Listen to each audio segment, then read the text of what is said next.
Oh, it just feels so nice in here when it's just me. We saddled the morning show with Lucas, that traitor. Him and Ramon did a great job this morning. It's just you, me, and Robert. Well, and Nick Suss of the Tennessean going to be in here for the 11 o'clock hour. But in the meantime, it feels just like a breath of fresh air. I know Robert's in a deep state of depression because his buddy isn't here to save him from whatever scrutiny I might throw his way. But we're going to have fun. Energy is good. You know why? Do you know why? Why is that? There's NFL football tonight. Kind of. Even if it's pseudo-NFL football, I don't care. This is, for people who may or may not have bought drugs in their life. It may be mid. It may be just the cheap stuff, but it gets us a little closer to the good stuff, and it makes me very, very happy. Yeah. Football.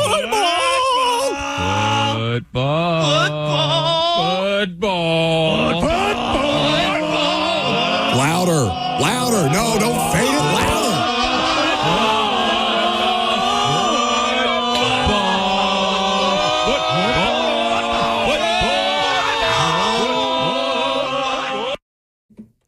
Football. Oh, God, it feels good. Now, if you're making the drug comparison, this is a roach blunt.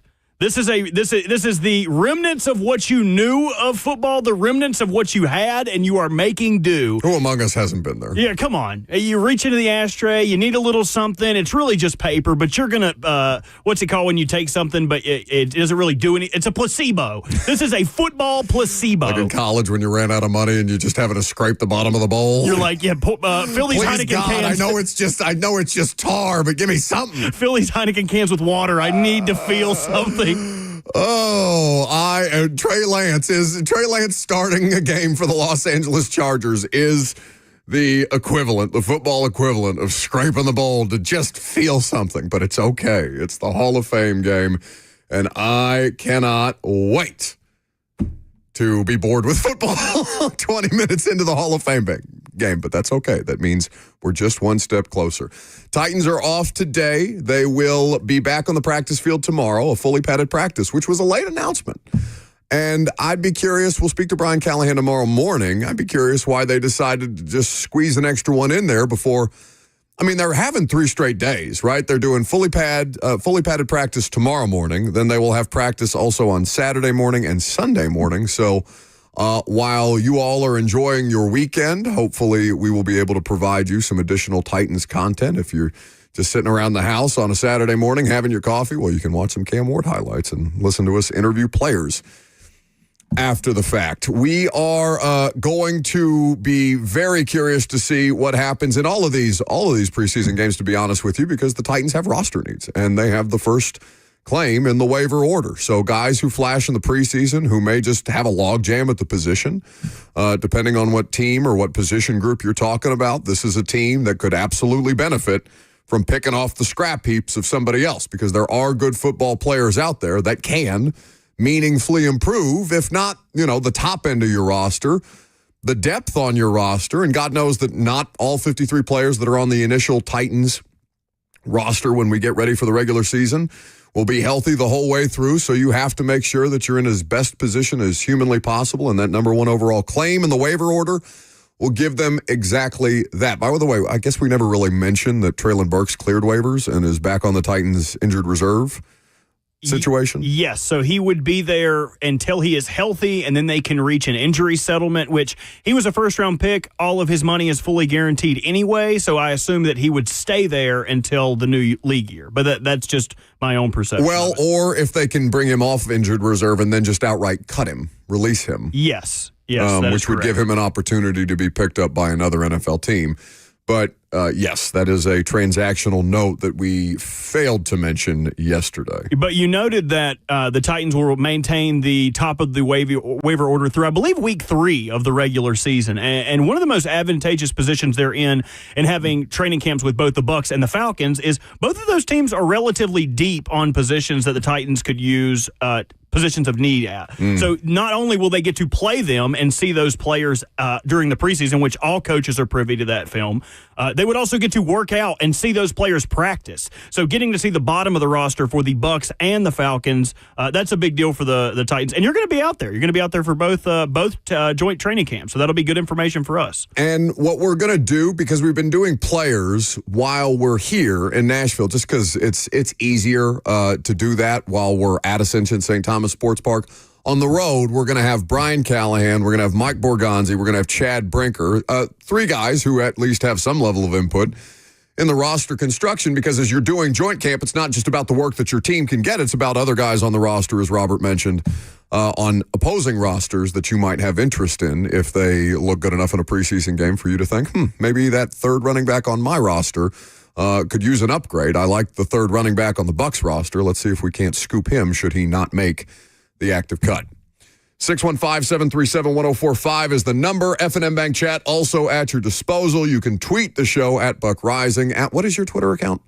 Robbie_Walsh. You were very pleased with yourself because you had a tweet this morning that got 26 likes, and you said you were getting serotonin. I said you want buzzing from a Twitter account. Go ahead and take a dip in the acid bath. That's my mention. And no, what I said was that I'm glad that I can share my asinine thoughts and people at least have a semblance of caring. That's what I said. I like that people care about my stupid nothings. Because you know that I will not care about your stupid nothings. Yes, because I was very distraught this morning. As I went to the gym after training camp yesterday, I was exhausted, but I made myself go, and I left my headphones there.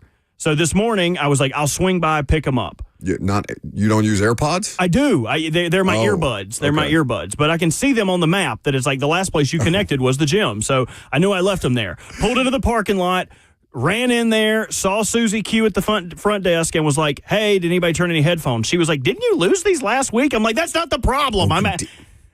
Where do you set them down? Why do they come out of your ear at all? Because I put them back in the case after I get out of the sauna while I'm sitting outside to cool down because I'm letting all the sweat drip and dry off. Okay, so you don't wear them in the sauna? No, I take them out after I get out because I want to hear What do you mean, Aren't you going to ruin them if you're in the sauna with your AirPods? I know. They were older. I mean, they're like Beats Studio pods. But either way, okay. I sat them down, went in to get them. No one had seen them, heard them. I tried to ping them. I couldn't connect them. So now I have a mission and a new drive to go to the gym because if I go there and my phone connects to those headphones, I'm looking through every locker. I'm looking through every bag. I'm looking next to every piece of workout equipment, the bench, the squat, those little things women use, the hamstring curls, or what's the leg opener? I'm always scared to use that thing. Abduction or adduction? Right. It's hard to look manly. I did that this morning, too, but not on like the machine that spreads your legs like you're about to give, like you're at a gynecologist appointment or giving birth or something like that. No, you got to do it with the bands. You got to have one band around your ankle. You got to have,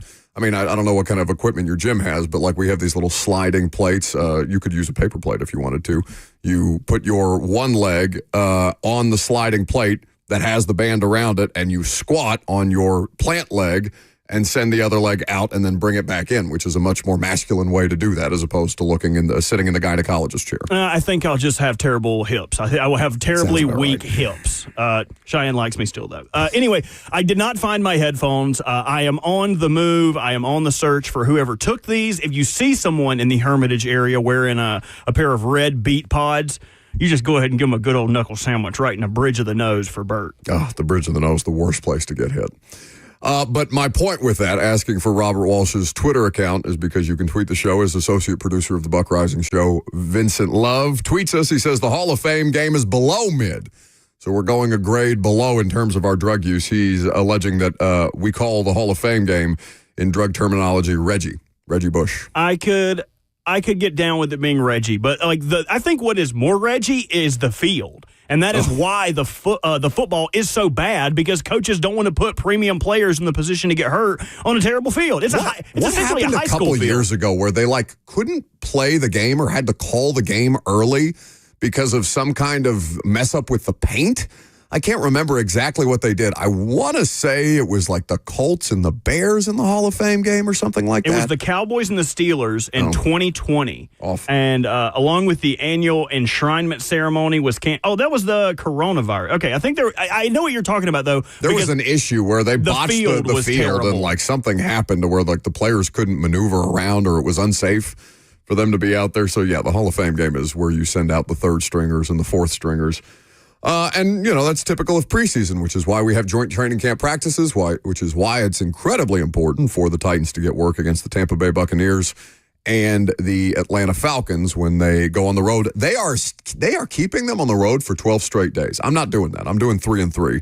12 straight days is wonderful. And I love Atlanta. I could leave or take Tampa. Tampa's at least downtown Tampa. Like, there's things to do in St. Pete, and I like Busch Gardens. You can head south, go to Clearwater. Like, there are cool things adjacent to Tampa, but not they're necessarily. Spending way more time in Atlanta, and it's not even Atlanta. It's Flowery Branch. It's like an hour and a half northeast of Atlanta. At least you won't have to deal with the traffic. But great pull on your part. It was the Colts and the Green Bay Packers, and this is going to make you feel old. 2016. Oh, my God. It was that long ago? Almost 10 years ago. This was the quote. I was notified at 5:30 that there was a problem at midfield. You were right about the paint. And in the end zones with some kind of painting, and it kind of congealed and rubberized, which meant players might slip on it. And that was by Pro Football Hall of Fame president David Baker. So it was field conditions. It was the paint.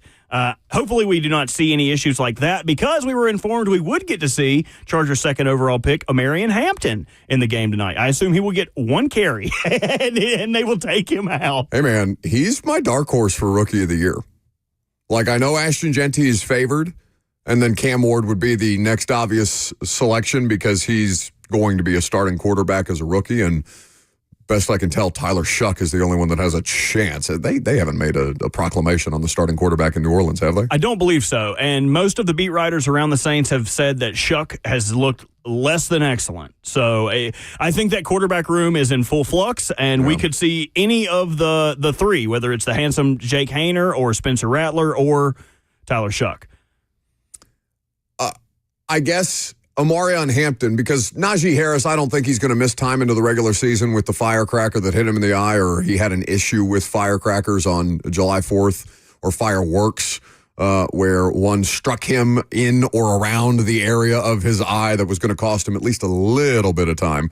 But if he is supplanted as their lead back in Jim Harbaugh's offense, or I guess Greg Roman's offense in Los Angeles, I don't know why Omarion Hampton can't be at least a sneaky good bet. If you're somebody who's betting the Rookie of the Year odds, like, even if you cash out and you make some money on that, like, he would probably, if I was going to bet, I would probably put my money there.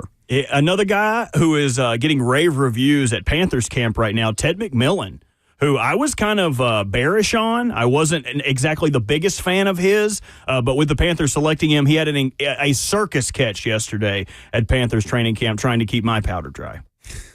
Well, he's going to have to, because his quarterback's 5'9". There's just going to be like a lot of chucking it up there for the giant pterodactyl of a wide receiver. How big is he? He's 6'5"? Yeah, he's a massive guy. I just want pictures of them together. It's going to look like Derrick Henry and Deion Lewis a couple of years ago. It was funny. Yesterday, someone was asking Bryce Young about Hunter Renfrow. I did see that. And he was like, he kind of looks like a regular person. But Bryce goes, I don't think I'm in any kind of business to talk about what regular people look like. Self-awareness is key. We love that. Self-awareness is key.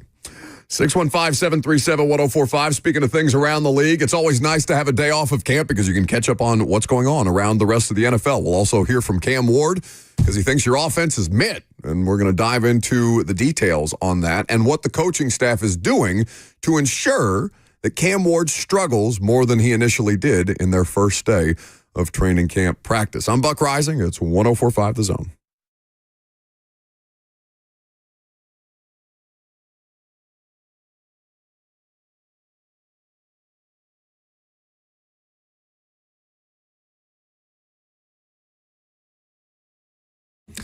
If you are somebody who's experienced a loss of power, whether it's because of storms or because something's happened to the electrical grid or anything that would cause your home power to go down, you know that's the worst place or the worst feeling that you can have, especially if you're reliant upon your food being safe. If you're somebody who has medical conditions that rely upon electrical energy to make sure that you can be prepared, that you can continue to live without issue and live without the fear of your health considerations being disrupted by a power outage, Premier Generators is here to help you, because it's not just storms, it's about being prepared for the moment. And Premier Generators takes care of everything from design to permitting to installation, so you don't have to stress about the details. There's no guesswork, and with a free 10-year warranty, Premier Generators is here to help you so you can be power outage ready.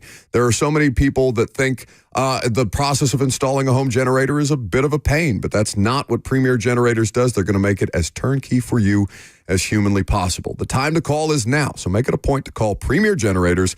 855-POWER-IS-ON. That's 855-POWER-IS-ON or premiergenerators.com.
It's time for NFL headlines with Bert. Couldn't be bothered to just say me with me.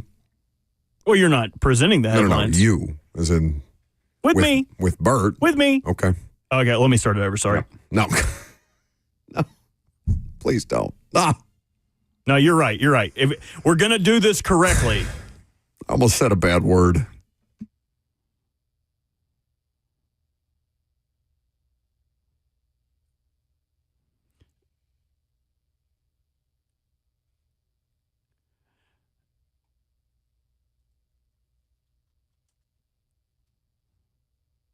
Can the chat at least hear the music? No, they can't. It's time for NFL headlines with me. Yeah, that was way better. You're right. I'm glad we did that. Yeah, me too. You got a headline or no? Oh, yeah. I forgot I had to do this. Oh my God. A bunch of extensions in the NFL lately, mostly on the offensive line. I think we've gotten 4 in the last couple weeks, and I wanted to compare a couple with you to look at how the offensive line pricing has changed. And it seems like they're getting more and more expensive, one of the most important positions on offense. Looking through them, the Chargers extended Rashawn Slater 4 years, $114 million. That is the highest total that has been received in the most recent extensions. Colts left tackle Bernard Raymond, 4 years, $100 million. Packers Zach Tom, 4 years, $88 million. And Raiders Colton Million, 3 years, $66 million. So the bottom price, 22, and I'm not doing 114 divided by 4. That's too much math for me. It's over 25 a year, though. Good for Rashawn Slater. So do you want to talk about, we'll talk about in relation to Dan Moore later, but Dan Moore was one of the biggest contracts that any team handed out in NFL free agency this year. It was certainly the biggest deal that an offensive lineman, a free agent offensive lineman, got from a team. There was a lot of hemming and hawing. There's a lot of people who say, well, he led the league in sacks last year, ignoring completely that Justin Fields caused, I would say, 70 to 80% of the sacks that Dan Moore gave up, and it doesn't mean that Dan Moore's an all-pro. He's probably at best a league average tackle, but again, the oasis in a desert that a league average tackle would be is something that we can touch on later. My point with all of that is to say that the sticker shock of Dan Moore, which was 4 years, $82 million, pales in comparison to some of the extensions that you just named. He is now tied for 17th in terms of average annual value, Dan Moore is. My biggest takeaway from these extensions, do you know what all 4 of these players have in common?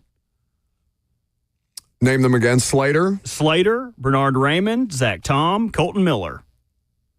Tell me. They are all draft, develop, and re-sign players. None of these players were captured, traded for, signed in free agency by another team. And the reason I think this is such a big deal is getting these guys in now. If you want to throw in another tackle extension, you can throw in Ronnie Stanley, who signed a 3-year, $60 million deal. By getting in early on offensive linemen, you're able to jump the curve before the next highest paid offensive lineman comes in. So by getting these guys in now, they were able to get a better deal on these players than if they had to go in the open market and find their own left tackle. Because what we talked about before the Titans were able to land Dan Moore was how hard it is to find a franchised left tackle. Yeah. How hard it is, even a right tackle. To get any offensive lineman that hit off free agency, there's a reason they're hitting free agency.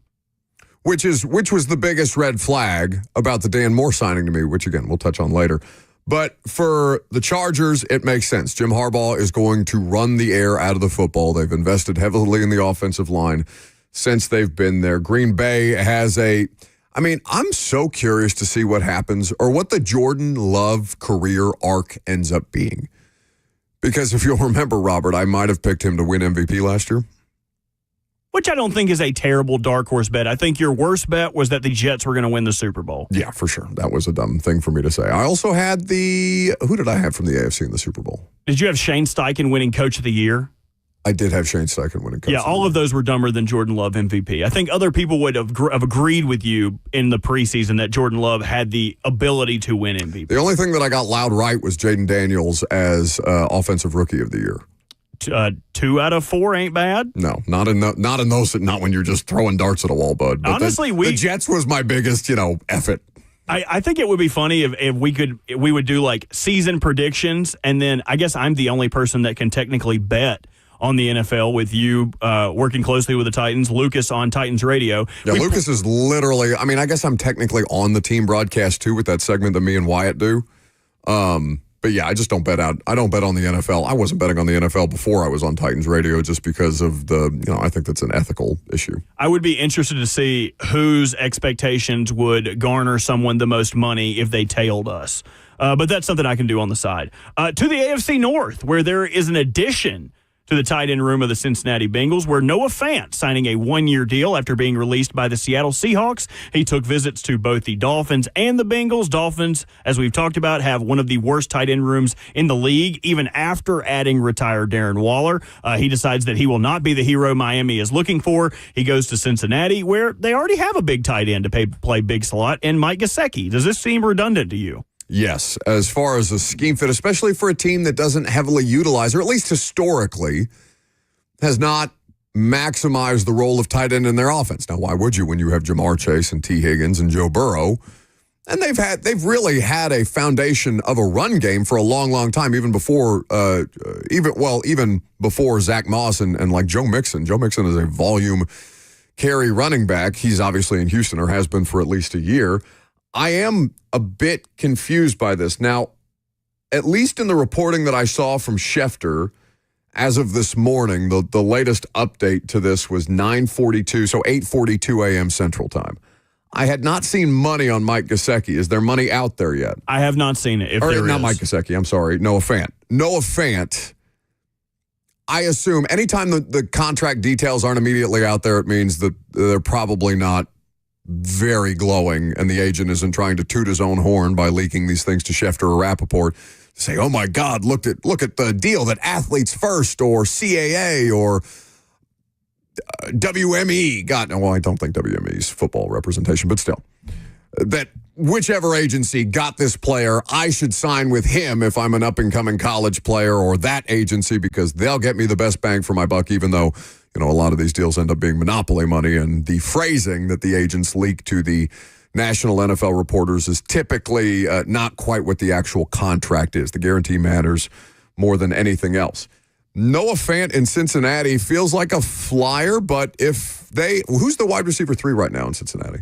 That's a good question. So it would probably be between Jermaine Burton or Andre Yoshivas, who the Princeton receiver, who really fast, not long bad. guy. So they have options there. Also, they drafted Charlie Jones in the 4th round, I believe, 2 years ago. But Gesicki always should have been a wide receiver. Like, the fact that he was technically a tight end is like calling Jimmy Graham a tight end when he was actively campaigning to not be placed, have the tag placed on him as a tight end because of how much Sean Payton was utilizing him in a wide receiver role. So if Gesicki becomes wide receiver 3 there, and they use Noah Fant in a more conventional tight end deployment, then I suppose I could see it. And, it doesn't mean that Noah Fant even has to make their initial 53-man roster. It could just be a flyer, and we'll await to see what the money bears out. But yeah, on paper, that looks like a redundant move. Noah Fant is going to garner more headlines just because he's a former first-round pick. In fact, I think that was the Nashville draft, a 2019 first-round pick a couple of years ago by, if I'm not mistaken, the Broncos, because he was a part of that Russell Wilson trade that sent Russ to Denver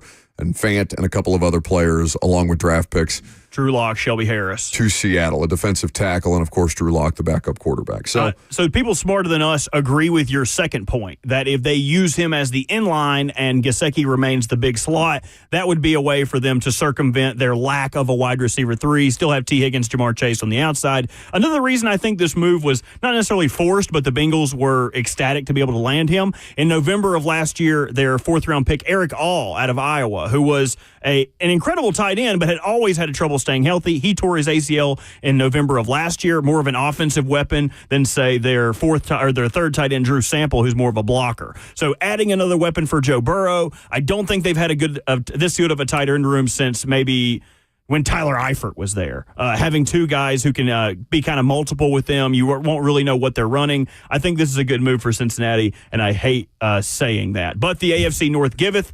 The AFC North giveth away. Well, quickly, before you get to your beloved Ravens, the top 10 Madden wide receivers came out, and I know, I very quickly dismissed Cam Ward's ranking of a 71. He's outside the top 10 in terms of the rookies in Madden this year. And again, these things get updated weekly. So, like, do they update them during a preseason, or does that start with the regular season? The regular season is when you would see more. Like maybe in the preseason, if someone has an incredible play or something that's widely considered to be worthy of their rating going up, like whether it's because they're not upgrading. It's not a flat ranking. Like, okay, this player is a 96, so he's good. There are tons and tons of different ratings. So it's like quickness, agility, acceleration, jumping.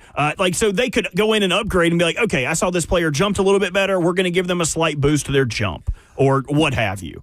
If I asked you where you thought A.J. Brown was ranked in the top 10 wide receivers in Madden this year, if you haven't seen it yet, where would you guess? I have not. I would guess that he would be 4th at 92. They have him as 8th, and I'm offended. Okay, let me try to name him before him. Justin Jefferson, Jamar Chase. Chase is 1 and Jefferson is 2, but yeah. Okay, that's all I had to get. I honestly don't know who you would. That's what I'm saying. Like, what are we doing? Give them to me. Who? I'm drawing a blank. on Ross St. Brown is 3. Okay, what's his overall? 96, which is kind of crazy to be like he's a good player, but yeah, that's insane. That's a little high. I think that's riding off of their playoff. CeeDee Lamb is a 95 is insane. Okay. Tyreek Hill is a 95 at this stage of his career. Like Tyreek Hill 3-4 years ago, but that was not that guy. And it's not just because he literally quit on Miami halfway, or I guess not halfway through the season, but at the end of the season, and then talked publicly in the locker room after their season-ending loss about him potentially forcing his way out of Miami. But like Tyreek Hill is not the same player that he was 5 years ago. Right. Terry McLaurin above A.J. Brown is offensive. Okay, that's egregious. Offensive. You know how old Terry McLaurin is? He's like 30. He will be 30 this season. Him and Calvin Ridley are basically the same age, which is why I think him asking for Jamar Chase, Justin Jefferson money is insane. If he makes Calvin Ridley money, he'd be lucky. Mike Evans is ranked above A.J. Brown. Now, Mike Evans is a consistent year-over-year producer, but A.J., I could make the argument that A.J. is the best wide receiver in football. I know that Chase, frankly, is excellent, but he is made significantly better because he plays with one of the 4 best quarterbacks in the sport. I'm not down on Jalen Hurts. Jalen Hurts was a Super Bowl champion. He's the Super Bowl MVP. His best performances have come in the biggest games. He's a proven winner. But as far as like all the different tools that you have the top-end quarterbacks being able to do, Jalen Hurts is more limited than Joe Burrow, Lamar Jackson, Josh Allen, Patrick Mahomes, right? No, that's not a stretch of the imagination. A.J. Brown being a 93 and ranked 8th is offensive. Yeah, that's tough. I expect that to change as the season goes on, but that is a tough rating. But again, they don't matter. Ratings. Yeah, you're right. But like, there are a few things that I don't care that Cam Ward's a 71. Whatever. He's a rookie quarterback on a bad football team. Like, they're grading on a curve there. I don't like that Travis Hunter, regardless of position, is an 84. I think that's stupid. But A.J. Brown, not at least being in the top 3, is mind-numbingly dumb. Anyway, continue with your headlines. Yes, back to what I prepared. The AFC North giveth, the AFC North taketh away. We learned after Wednesday's padded practices around the NFL that Isaiah Likely rolled his ankle. He had to be carted off the field and then limped to the locker room. It was found out through an MRI that he has a fractured bone in his ankle that will be a 6 to 8 week time period. They are claiming that he will be ready for week 1, depending on how quick he heals. Tough look for the Ravens, but I don't think that this necessarily makes them weaker when we get to the regular season. I think it all depends on how quickly he heals. And also, this is my perception, I don't think Isaiah Likely necessarily needs the preseason reps. I don't think it's going to be a huge detriment to him that he does not get to play in these games. Don't they have that Iowa State tight end looming around there, too? Like, they have a really good tight end room. Charlie Kolar, yes, he is their 3rd tight end. And also Mark Andrews, who a lot of people like to poo-poo. Even Ravens fans took to Twitter to go like, oh, what are we going to do now that Isaiah Likely's hurt? Forgetting that they have a former All-Pro Mark Andrews, who dropped a 2-point conversion, is now suddenly Dookie, is suddenly Cheeks. Yeah. That doesn't make a lot of sense to me. He's not the best tight end in football, but he's not a bad player by any stretch of the imagination. He just had a really, really bad, very, very public moment in a critical game where his quarterback willed them to a win, and then you can... in the same way that you could attribute Will Levis directly losing games for the Titans last year, like Mark Andrews lost them that game at the end of the year. So that's going to ding him. I hate that the Isaiah Likely injury happened. I know we touched on that the other day, especially in the middle of a contract negotiation, and you would assume that there would be at least some level of good faith negotiating on behalf of the NFL organization, because Isaiah Likely, as far as I know, he's a good soldier, right? Like he's not a malcontent. He's not going to hold things hostage or hold things up as he negotiates a contract, even where the Ravens have a bit of an embarrassment of riches at that position. So I know that it's not the most pressing need for them, but like they're better with him than without him. The tough situation does not happen this year for them with tight end. It happens next year, where every tight end they have under contract is a free agent after this year. So something they will have to think about going forward. Our final topic of our NFL Headlines segment, Shannon Sharpe being let go from ESPN. This is NFL adjacent. I would play his comments, but I forgot to pull them, and I did not check them to see if he curses. But he goes on to say, I will sum this up for you by saying Shannon Sharpe upset that the news of his release had to come before the Hall of Fame game, before his brother's induction. He is upset that this release may potentially overshadow his Hall of Fame induction. What say you? Well, it's not his. It's not his. His brothers. His brothers. I don't think it's going to overshadow his brother's Hall of Fame induction. Like, his brother's going to be the one on the podium, not Shannon Sharpe, unless Shannon Sharpe is the one introducing him, which... His brother's passed away. That's the whole deal, is that Shannon would be introducing him. Yeah. So... okay. Do you get to decide when news of your firing is released when you have just settled a rape charge lawsuit? I don't think you do. Even sans the rape charge, I don't think you get to control that news. So while I am cognizant of the fact that he doesn't want anything to overshadow his brother's Hall of Fame induction, and I think that's completely fair, I also don't think, like, you're the reason that the thing is being overshadowed, and that just happened to be the timing of your firing. Now, this is a more inside baseball media discussion. Does Shannon Sharpe need ESPN? I don't think so. It's like Colbert and The Late Show. Like, they're going to cancel The Late Show on CBS after 30-something years. Like, I think Colbert will go to YouTube and be just fine. You know, like, I think if you have that level of a platform, the way that Shannon Sharpe or Pat McAfee or Barstool or any of these other places that do their own thing and then get licensed as a result, you don't really need that. Now, it was nice for him to have that platform to help elevate everything that Shannon Sharpe was doing. But I also saw, at least in the reporting from The Athletic, that Chad Johnson, Ocho Cinco, his co-host on that podcast, is just going to try and slot in Shannon Sharpe's role on ESPN, which may be more flammable, just from an on-air perspective. And God knows Ocho Cinco's had plenty of escapades in his life, but not the settling of a rape charge. Yeah, that's the beauty of the free market. Shannon can go. I mean, I don't think anybody thought John Gruden was going to work again, and now he's thriving with Barstool Sports. Yes, he is thriving with Barstool Sports, and I kind of like him there as opposed to being back in football, but that's just kind of a selfish, I enjoy him in our landscape, and I enjoy the analysis that he does in those breakdowns, but Ian Rappaport was on Dan Patrick yesterday talking about he wouldn't rule him out at all as coming back in as a coordinator if that was something that Gruden was willing to do. Gruden may not be willing to do that, but if he wants to get back in that badly, as opposed to, I think he said something about, I'm going to be a coach again, whether it's the high school level or not. Like, okay, John, like they don't pay what you want to make at the high school level, bud. I love what he's doing right now. He just feels I don't want him to go back into coaching because, like, I so enjoy him, even though I know the reason that he's out is problematic.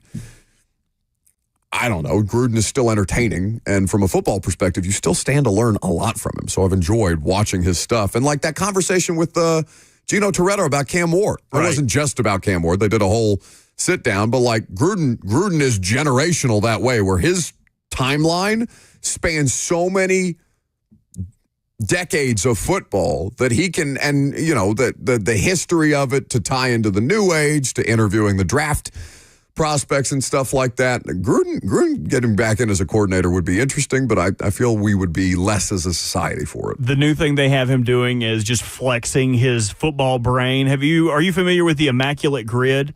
I am. It'll be a 3x3. Nick Stuss, our guest at 11 o'clock of the Tennessean, is a what's the word? Frequent Immaculate Grid. Gritter. Okay. Well, Gruden has been doing these grids for Gruden's grids, and he will frequently finish his 9-position grid under 5% of like names other people said. So it'll tell you, like, say if it's like, okay, a player that played for the Browns and the Packers, if you name someone, it would give you the percent of other people that named that player. Right. It is incredibly hard to get a low score on this because most people are going to be like Yeah, recently. it's like golf. Low score's better. Right. His scores are he'll get frequently like 0.1% of people said this name. Like he's just flexing his big brain. He's like, I'm going to go with Marcus Lloyd, who was a wide receiver for. It's just so good. I'm like, no one knows who that is. That's not, of all your impressions, like your Gruden is not terrible. It's not terrible. Say serpentine. Serpentine. Yeah, not bad. I'll work on it. 615-737-1045 is the number. What is Cam Ward's biggest flaw? We'll talk about it next.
Welcome back to the show.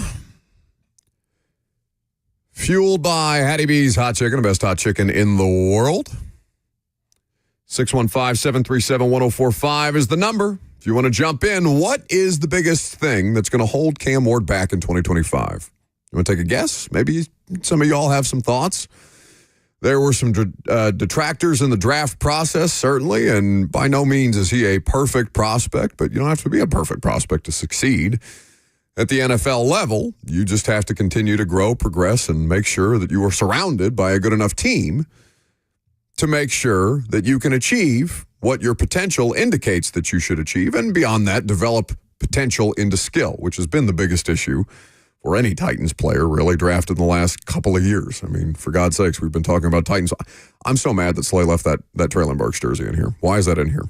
That needs to be lit on fire. No, we were going to hang it. If you didn't know, the studio was not made for us. It was made for a country show. That's why you guys... Is that why that giant guitar is up here? Yes, it is a guitar made out of palleted wood, so it's like lines of it. I want to hang that jersey up in our guitar rafters. What other comparable jerseys would we hang in the rafters?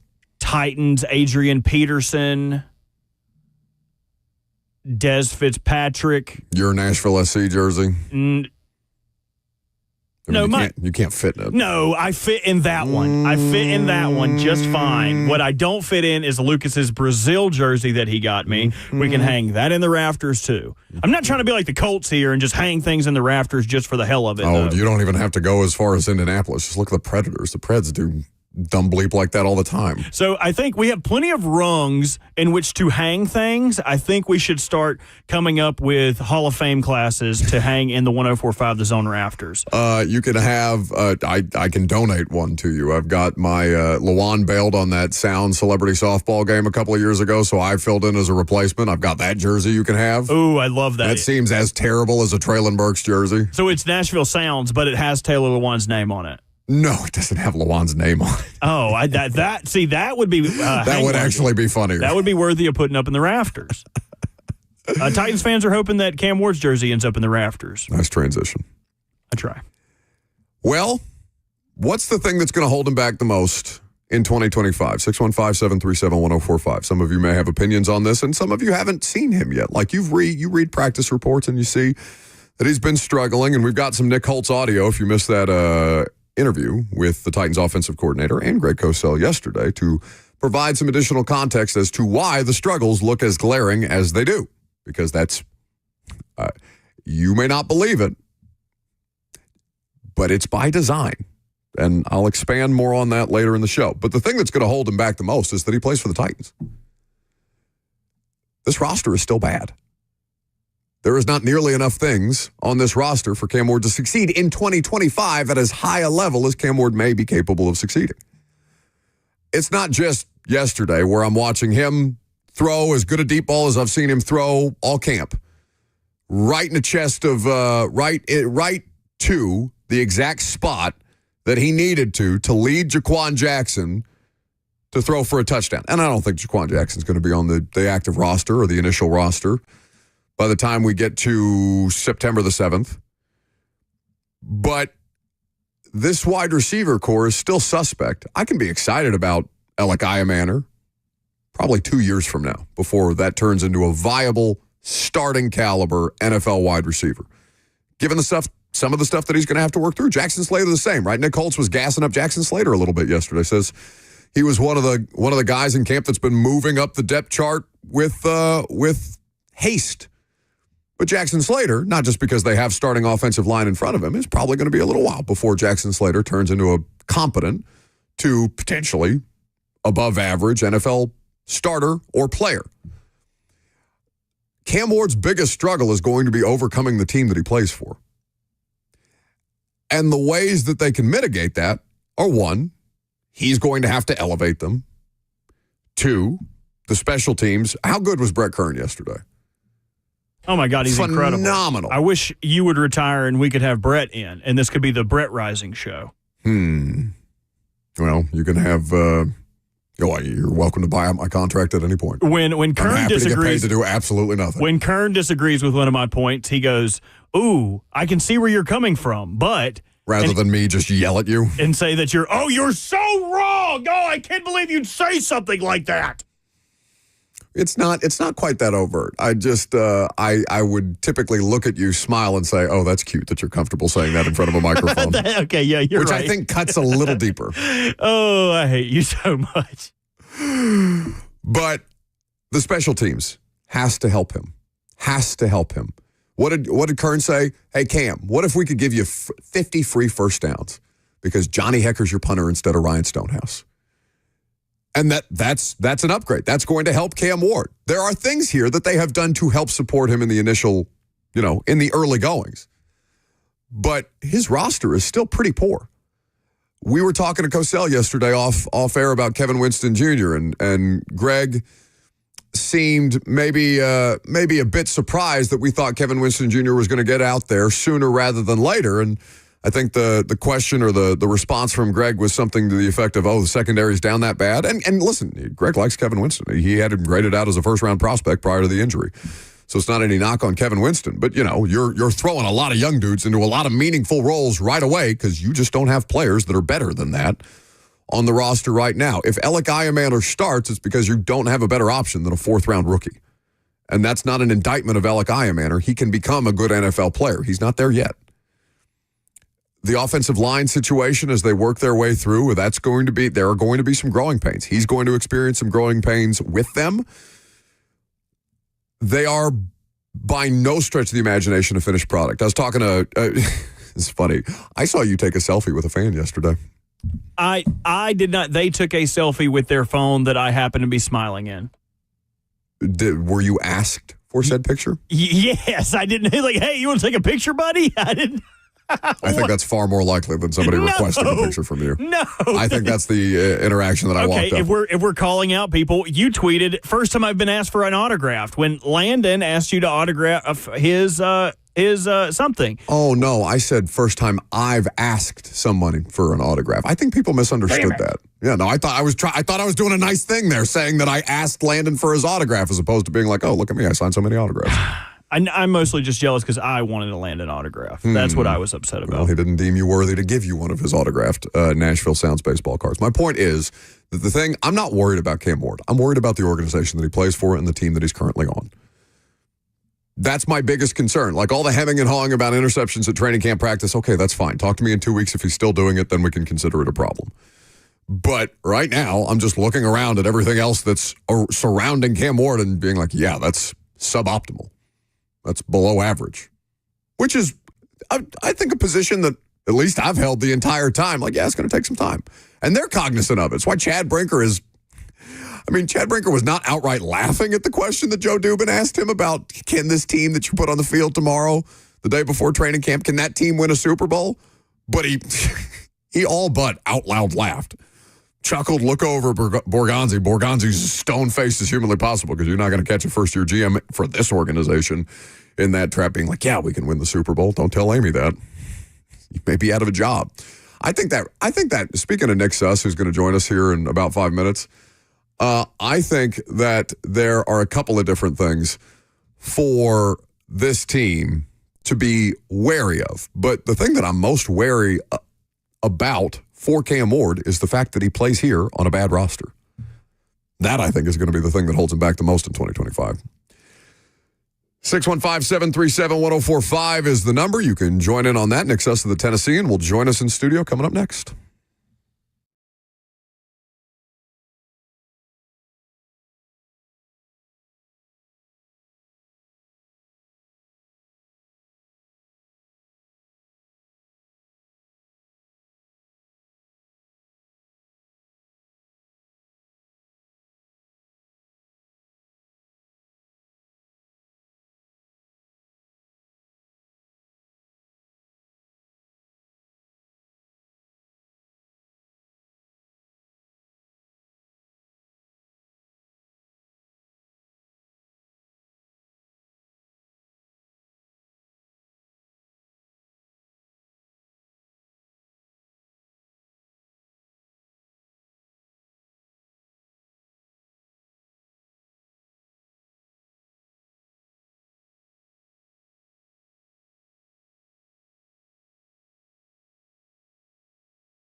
11 o'clock. Good morning. Live from the 104.5 The Zone studios. I am Robert Walsh. Cam Ward spoke to the media yesterday after Titans training camp practice and spoke about how the practices have been mid. I just think we're very mid right now. From my position to up front to the receiver's position, but at the end of the day, it all starts with me. I just don't think we're at where we need to be, but we got a little bit of time, and so every day we get better as a whole. We're a young team, but that's no excuse. At the end of the day, we got to come with the right mindset every day and come to work. Titans added another practice open to the media on Friday. Ramon and Lucas. So Lucas filling in for Will. And the Buck Rising Show will be live from Ascension St. Thomas Sports Park tomorrow. In other NFL free agent news, former Broncos first-round pick Noah Fant, sent to Seattle as part of the Russell Wilson trade, is expected to sign with the Cincinnati Bengals. Fant also made visits to the Bengals and Dolphins, but ultimately decided to sign with Cincinnati. And we have football tonight. Finally, the great return of the Hall of Fame game between the Chargers and the Lions. Kickoff is at 7 p.m. For all your foundation repair and your waterproofing needs, you got to go to USSTN.com. Breaking news at once on your home for the Titans and the Vols. This is 104.5 The Zone.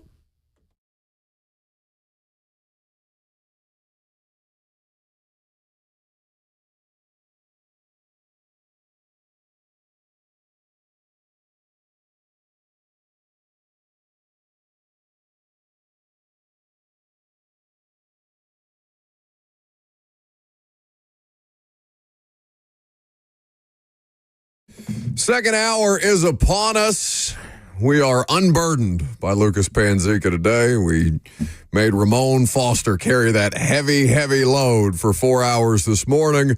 We're going to send banish Lucas to the morning hours tomorrow as well. What's wrong? You better watch your mouth now. Why? Because Ramon is unequivocally, infinitely easier to work with than you are. So you can keep running that yip. And who knows? They may make the ultimate decision to trade Lucas and Will, and then you would lose Lucas to the morning show, and you would be sad. You would miss him. You think? So I don't think I know. So you be nice to him. You be nice to him. He did a fantastic job on the morning show this morning. I'm sure he did. And he did it in spite of you. So no longer can people say, oh, no, Lucas is a coattail rider. That's the only reason he has any success. Wrong. Lucas is the definition of a coattail rider. Lucas could host. The two of you. Lucas could host a show. The two of you and the grift that you have perpetrated over the course of the last 4 years is insane. If you were to reanimate the corpse of a turd, Lucas could do a show with him, and it would sound good. So I just want you to put a little respect on my big booty buddy's name. That's all. You want to try that again? I just want you to put a little respect on my big booty buddy's name. There it is. I'll cut that out in post. Slay is in the chat alleging that then I would have Will on the show. Will would hate me. I think it would be funny just to watch you two argue about nothing. Well, it would just be me berating him into a corner the entire time. Like Will would have nowhere to run, nowhere to hide, because Ramon, again, is the easiest person in the world to work with, and I am very much not. Ron Slay says, please let Buck gain Will. I'd pay for that subscription. I would love to watch a Ron Slay and would Will know show. how that. Well, yeah, that'd be interesting. God, how would we? But like nobody would actively bother Will the way that I would go out of my way to bother Will. I don't know. Ron does a pretty good job of being a pest in his life at times. What I would try to do is how could we field a Spider-Man meme show where it's like you would be berating Will and another character. Will would be berating you and another character. How would we create the Spider-Man meme hate show where everyone despises each other? That's a good question. Well, luckily we don't have to do that. Far more diplomatic than we otherwise would. Nick Suss of the Tennessean is going to join us here in just a second once he gets settled in. That would be an interesting. Didn't we try something like that? Well, I guess we did a little bit of that. We're all like me. Who else? Slay, Dawn, and Brent all hosted with Ramon while Will was on a week-long vacation or something like right. that. Yes. That's as close as we've probably come to, wasn't there a show called Wife Swap there for a while or Husband Swap there for a while? Yeah, Wife Swap. Don't get me started. Incredible television. If you ever want to go back and watch, there are some great Wife Swap shows. Yeah, great parody by Dave Chappelle about wife swap, where he stole the man's wife that he swapped. I don't want to talk to you anymore. Go to the shadows and turn Nick Suss's microphone on. Good, I'll be watching Wife Swap. Hey, buddy. Hey, friend. I thought I was going to have the weirdest TV references of the day, but I guess it's not me today. Oh, no. We got an hour. We'll see. I mean, we got time. There's you committed to an hour? I don't know. How long you want me here? As long as you are willing to put up with me, because so few people are. Nick Suss of the Tennessean. He doesn't tweet for the follows, but he does have a Twitter account where there is a wealth of information and terrible, terrible dad jokes that rival only Jim Wyatt. At Nick Suss is where you follow along. Tennessean.com, of course, is where you read him. Are you enjoying your day inside from the elements away from training camp? Yeah, as you saw, one of the few people who's ever seen me in public wearing shorts. I walked in here today without a full pair of jeans like I do at practice. So why then do you warmth. wear a full on pants at training camp practice, and today you decide to go casual inside in the AC with shorts? It shows you what I think of your show, right? I mean, it's respect for the job. It's respect for the decorum that I have to have at work versus this is just screwing around on the radio. I've never seen a human being sweat more in their life when forced to put on actual pants than Robert on Friday night, because he went to a restaurant that required him to wear pants and a jacket. Didn't you send me to the shadows? Why are you still talking about me? Well, because I can still look at you from the shadows and talk and say terrible things about how sweaty and disgusting you were on Friday night. The problem was I was terribly inebriated. It was terribly hot. You were destined to go to a rooftop bar while I was in long pants. You couldn't have taken me to a dark, dingy Mother's like you're prone to do. No, Buck wanted to sit me out in the sun rays, even though it was dark outside, and I sweated profusely and got way too close to people as I talked to them. Way too close to me, 6 to 10 feet. If I could still implement social distancing with some people, you would be on the list. 10 feet's not that close. Yeah, I would prefer 10 as opposed to 6. Okay. And I would like to be able to shout at him as opposed to him shouting at me way too close to my face and getting specks of sweat on me as he yells about, you were explaining offensive line play to my buddy Bobby that played offensive line at the collegiate level. You were going in to great detail. Oh, you were too blacked out to remember this, were you? Oh, no. Yeah, I don't want to talk to you anymore. Shadows. Go. Get out of here. Goodbye. Nick, I always enjoy your coverage. I think you're one of the better ones doing it here locally. And with a level of extreme that I tend to bring to things, I do enjoy the way that you can balance me out sometimes. What am I allowed to be fired up about? What am I making too much noise about where it relates to the first 2 weeks? I guess we've got to practice tomorrow, so it's not quite a full 2 weeks. Yeah. But the first 2 weeks of Titans training camp practice. I like being the arbiter of reaction status. I was doing this morning where on a different show, I was the guy reacting harder. Now I get to come in and be the soft reaction guy. React to everything. Okay. Overreact to very little. Yes. So it is totally fair to spend the last couple of days, as we have, reacting to the fact it's not looking that good. Like we can say that pretty fairly. Offensively, the quarterback is saying it. The quarterback is saying it, so we can repeat. Reaction-wise, not looking that great. Overreaction, oh, this proves that, or this proves the other thing, or this is the mistake they're feeding into, or any of that. It's 2 days of full padded practices. Let's not make gigantic sweeping assertions of, oh, a higher sense of urgency is going to fix this, or, oh, they need to fix his arm slot, or any of these things like. Yeah, people trying to mess with his mechanics based on 2 days of fully padded practice is hilarious. I think it is very, very fair to come in here and say, when you talk to people about Cam at Incarnate Word, the story is he showed up day one and changed everything. When you talk to people about Cam at Washington State, he showed up day one, changed everything. You talk to people about Cam at Miami, he showed up day one and was dominating practices, was the best player on the field very clearly from day one. So I think the expectation has always been, well, this is what Cam Ward does. He shows up and from day one, he totally reinvigorates a franchise. He changes a program.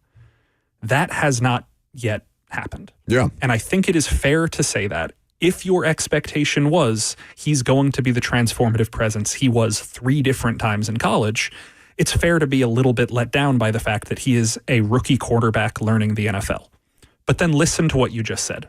He is a rookie quarterback learning the NFL. A little louder.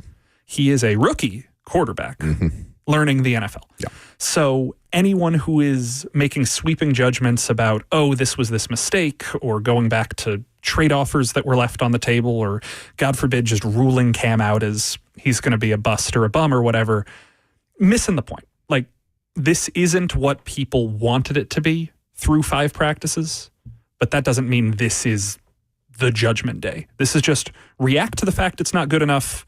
Let's take some time to make some sweeping generalizations. Well, I had Nick Holtz on the show yesterday with Cosell and just tried to get out of Greg and Nick's way as they talked about high-level football conversation. But I do want to play a clip of that Holtz interview for you in the next segment, since you've just publicly in front of a microphone committed to spending an hour in here.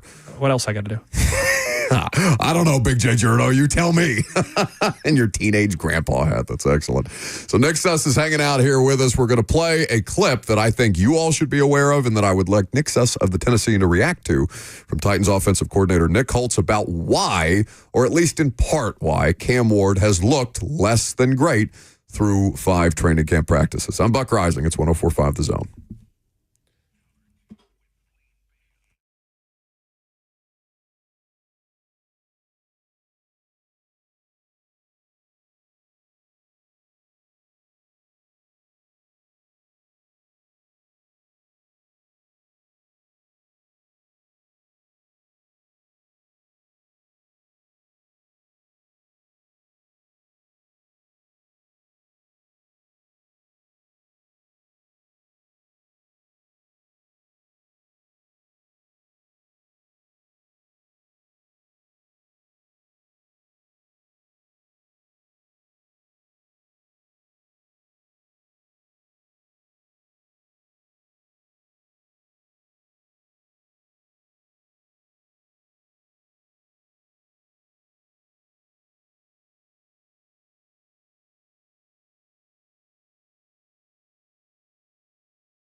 Welcome back to the show, fueled by Hattie B's Hot Chicken, the best hot chicken in the world. 615-737-1045 is how you jump in. Facebook, YouTube, Twitter, and Twitch. You can live stream the show there. Nick Suss of the Tennessean is babysitting today while Lucas is off doing morning show responsibilities. Will's out, so he's hanging out with Ramon.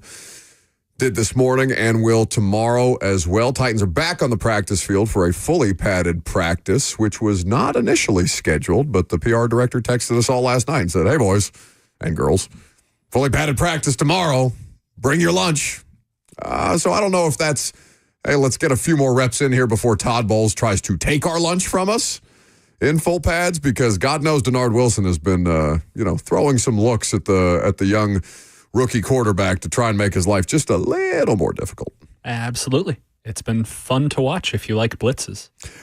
Well, I do, but the Titans really weren't a blitz-heavy team last year. And I still wouldn't even call these like heavy 9-man engage 8 type blitzes. Like these are show blitz situations. These are bring an extra guy or two situations. They're confuse the quarterback situations, and it's paying off. It is. He is struggling, which is fine for, again, a rookie. We'll reiterate this as many times as we need to reiterate it, because for a while it seems like the majority of you, maybe not the majority of you, a loud minority of you, feel that the quarterback is above reproach at this point, when he's just like every other quarterback to be drafted in the first round of an NFL team that's probably not a good roster and going to struggle in some way, shape, or form. There's a learning curve here that is required. But I want you to hear this clip from Nick Holtz on the radio show yesterday, Robert, if you could, talking about the degree of difficulty that they are trying to ramp up on Cam Ward. Robert, are you ready for that?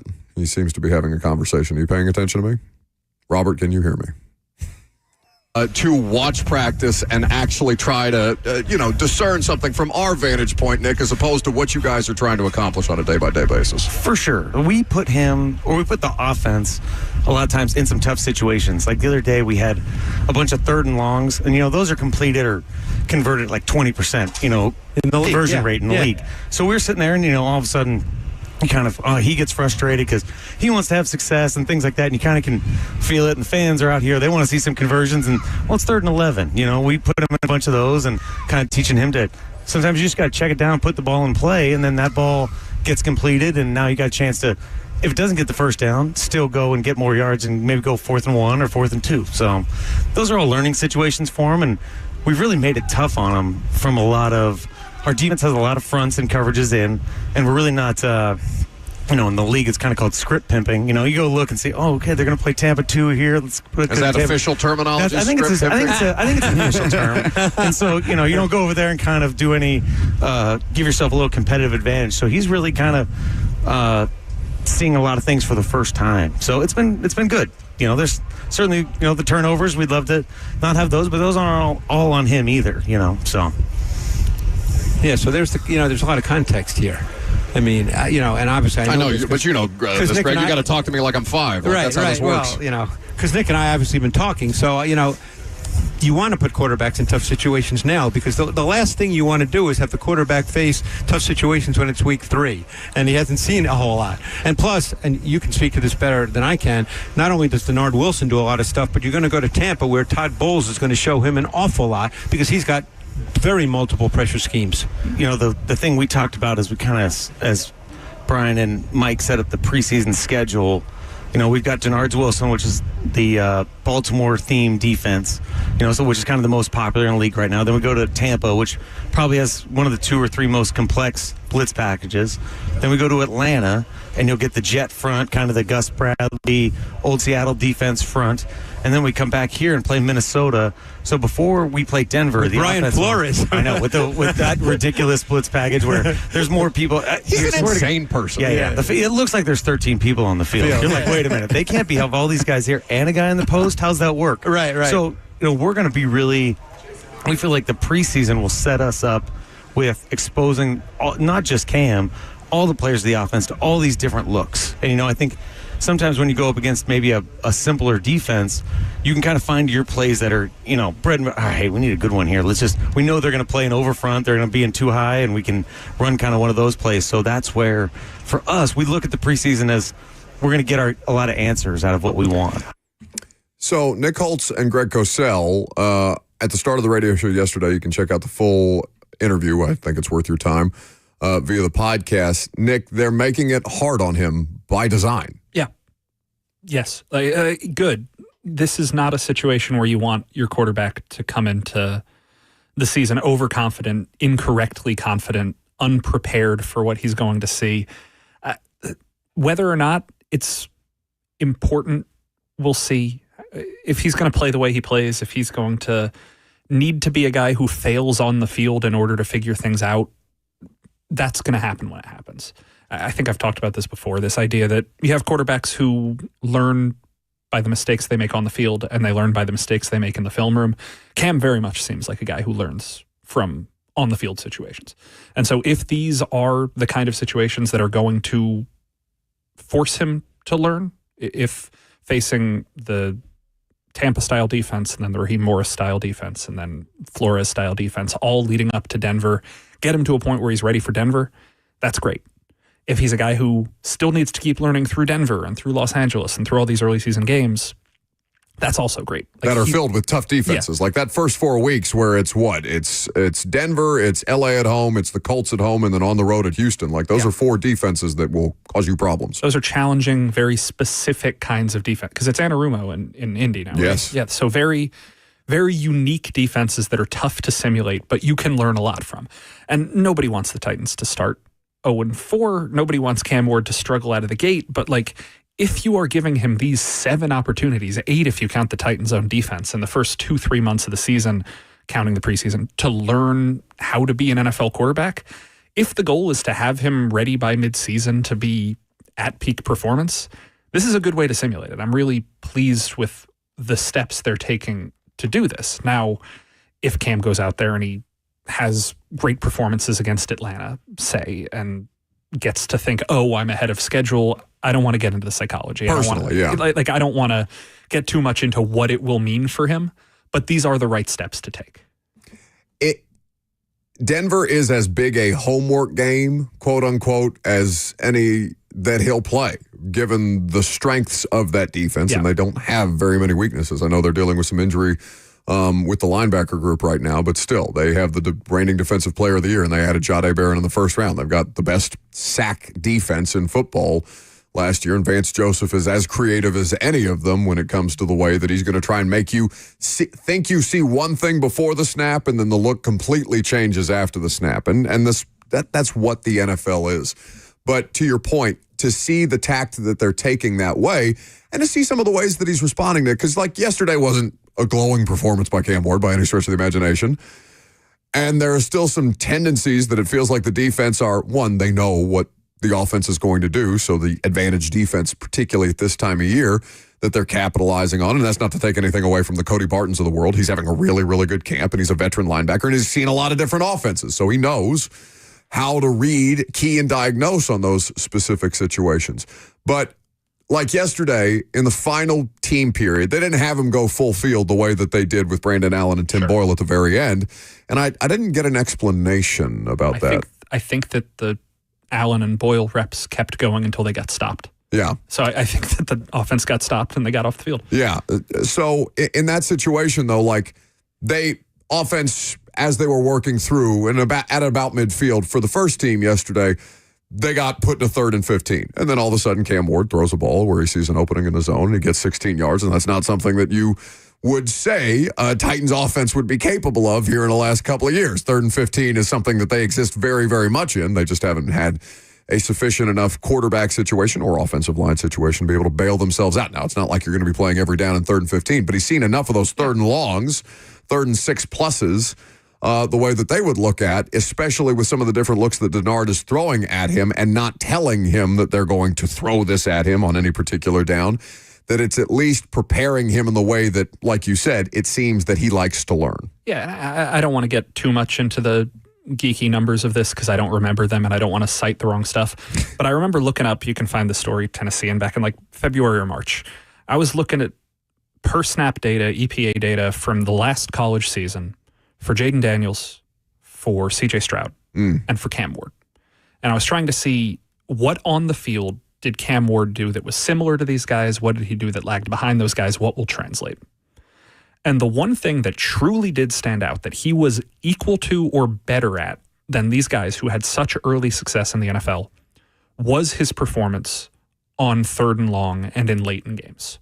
If you want to try and quantify the clutch factor, which I'm saying with the heaviest scare quotes that you can possibly say, if you compare him against these other two guys who have come into the NFL and become Pro Bowlers immediately, Jaden Daniels, a guy who I personally would probably have as the 5th best quarterback in the NFL heading into his 2nd year. The NFL executives that vote on those things, that Jeremy Fowler does that annual poll, they had him, I think, no lower than 5th. Yeah. So if you think it's the tier of Mahomes, Burrow, Allen, Lamar Jackson, he might be 5th. And Stroud around 10th, 10th or 12th. Like, these are really good players. And the thing that Cam Ward compared the most favorably to was those 3rd and long situations and those like late game situations. Standard downs, 1st and 10 from the 44-yard line. Jaden Daniels was so much more productive in college, and CJ Stroud was so effective, and he had that receiving core around him, and we understand all that stuff. But the thing that is either unquantifiable or quantified in such a strange way is, how do you react in the moments that matter the most? And that does seem to be a thing that we're seeing from Cam through these practices. You go to his best practice is the one where he's in the stadium with a bunch of fans cheering him on. That is a higher leverage situation than at practice with maybe 100 fans there and media, and it's more of a closed setting. You look at the pass you're referring to yesterday, a 3rd and 15 dart where you gain either 14 or 16 yards. I couldn't see where the ball was spotted, but you throw pretty much what you need to either convert or set up that 4th and 1 that Nick Holtz was just referencing. Those moments, he still is looking like the guy we thought he would be. The low red zone, he's struggled in camp. Like, I don't think I've seen him complete a pass in the low red zone yet. But these 3rd and longs, he's making it work. And if that's the thing he was brought in to be a star in, or that's the thing they evaluated that made them think, oh, he can be this guy, that part seemingly on schedule. It's a huge hurdle for them anyway, as they try to, continue to build up the roster around him. Obviously, there's going to be some ebbs and flows to that. The one of the criticisms that I had just generally to move off Cam, because obviously Cam is the thing that people are, but one, most important and also most interesting for Titans fans. On a larger scale, the level of urgency at these practices. Now, I'm not saying that everything has to be frantic and pressing, because that's what the last quarterback was, and the results of that were detrimental.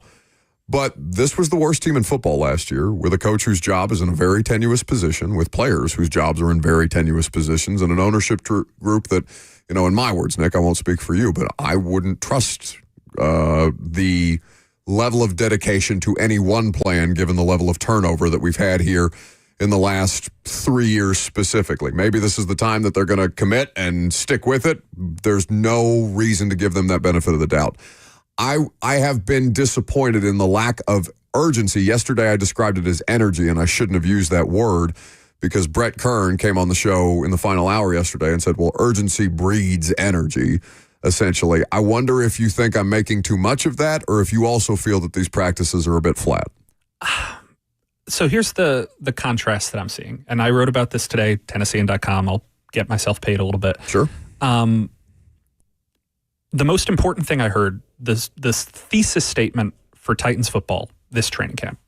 I think Chad Brinker said it twice in his introductory press conference last Tuesday. You are what you emphasize. I don't know if that stood out to you. Stood out to me, that is the thing that just about everybody is filtering through. You are what you emphasize. Okay. What are you emphasizing? What are you emphasizing? And what would you say the main emphasis was in the summer? When we're at practices May, June, what was the emphasis? This offseason program and the team camaraderie that they felt they lacked, as opposed to just throwing a bunch of pieces and parts in the locker room and hoping that it gelled. So it's connection. It's connectivity. It's exactly that. Yeah. And the way they went about addressing that was hyper-fixated competitiveness. Everything has a grade. Everything has a numerical value. You are rewarded for doing things right. You are penalized for doing things incorrectly. Sins.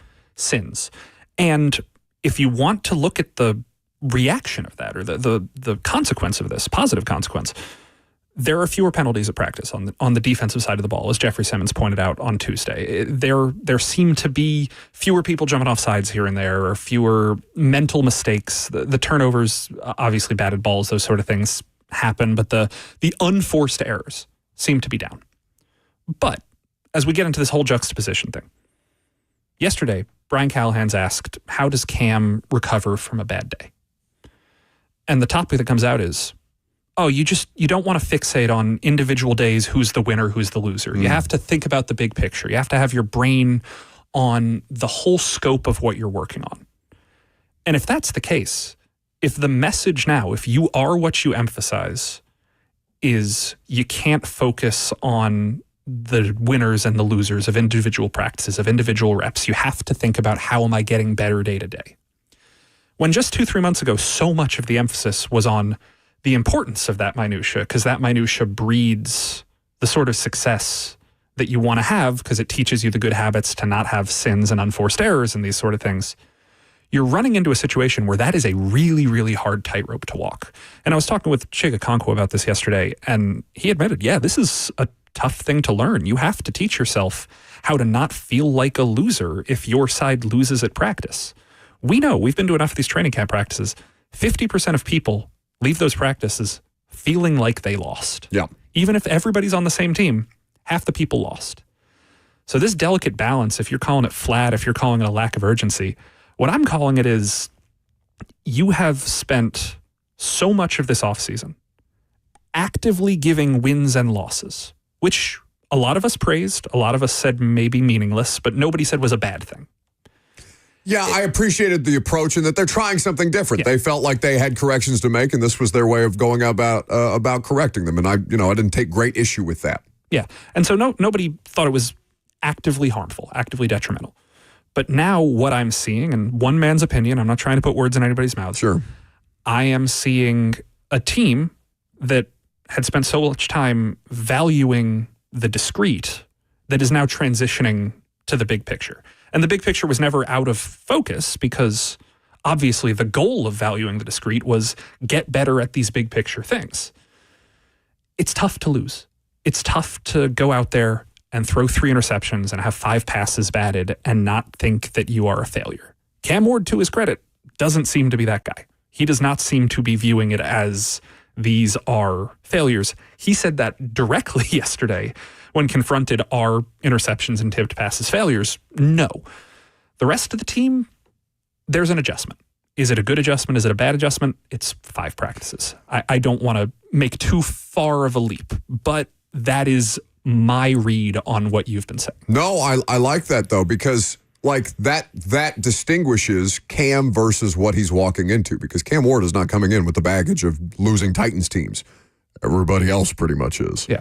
And that has a residual effect that has to be just kind of ground out of them as they work their way through this. And Cam Ward at least is going to help, or in part is going to help with the attitude that he brings to those kind of situations and the way that that trickle-down effect that comes from the most important position. Nick Suss of the Tennessean is here with us on 104.5 The Zone. Robert has dropped the link to that story that Suss mentioned in the live stream chat for those of you on YouTube, Facebook Live, Twitter, and Twitch if you would like to read the specific article that he's referencing. One more thing before you get out of here. You did a Titans fan survey that we took on the air and is still alive, and the link is active at nicksuss.com or at nicksuss on Twitter? It is, yeah. So you can vote on that if you're a Titans fan who's interested. The genesis of the survey was what? I am working on something that will be a little bit bigger picture that will come out before the season starts, and I am going to use this as info for the story. I think an underserved talking point is, how do people who actually engage with this team's future feel about its future? We spend an awful lot of time talking about the present, because that's what daily radio is. It's ephemeral, podcasts, radio. We talk about the present. We spend a lot of time talking about the past. John Robinson, I think I had to mention his name in 5 different stories last week because of the Traylon Burks situation. Sure. Rand Carthon comes up. Mike Vrabel comes up. That is inevitable. But Nashville is spending a lot of money on a stadium, both the Titans franchise and the city, to show that the Titans are important and consequential to this city's future. The Titans, over the last 3 years, have not been up to the standard that they set for themselves and that the fans hold the Titans to. People are still engaged. There are people, I'm looking at the comments coming through, there are people listening during a workday on a Thursday in July. God knows, I don't know why. We can't figure it out, Nick. But and that is the survey. Here. Yeah. What is the value of hope? What is the value of yearning? What is the value of caring about the Titans? So I'll do you one better. I will tell you guys this on the radio.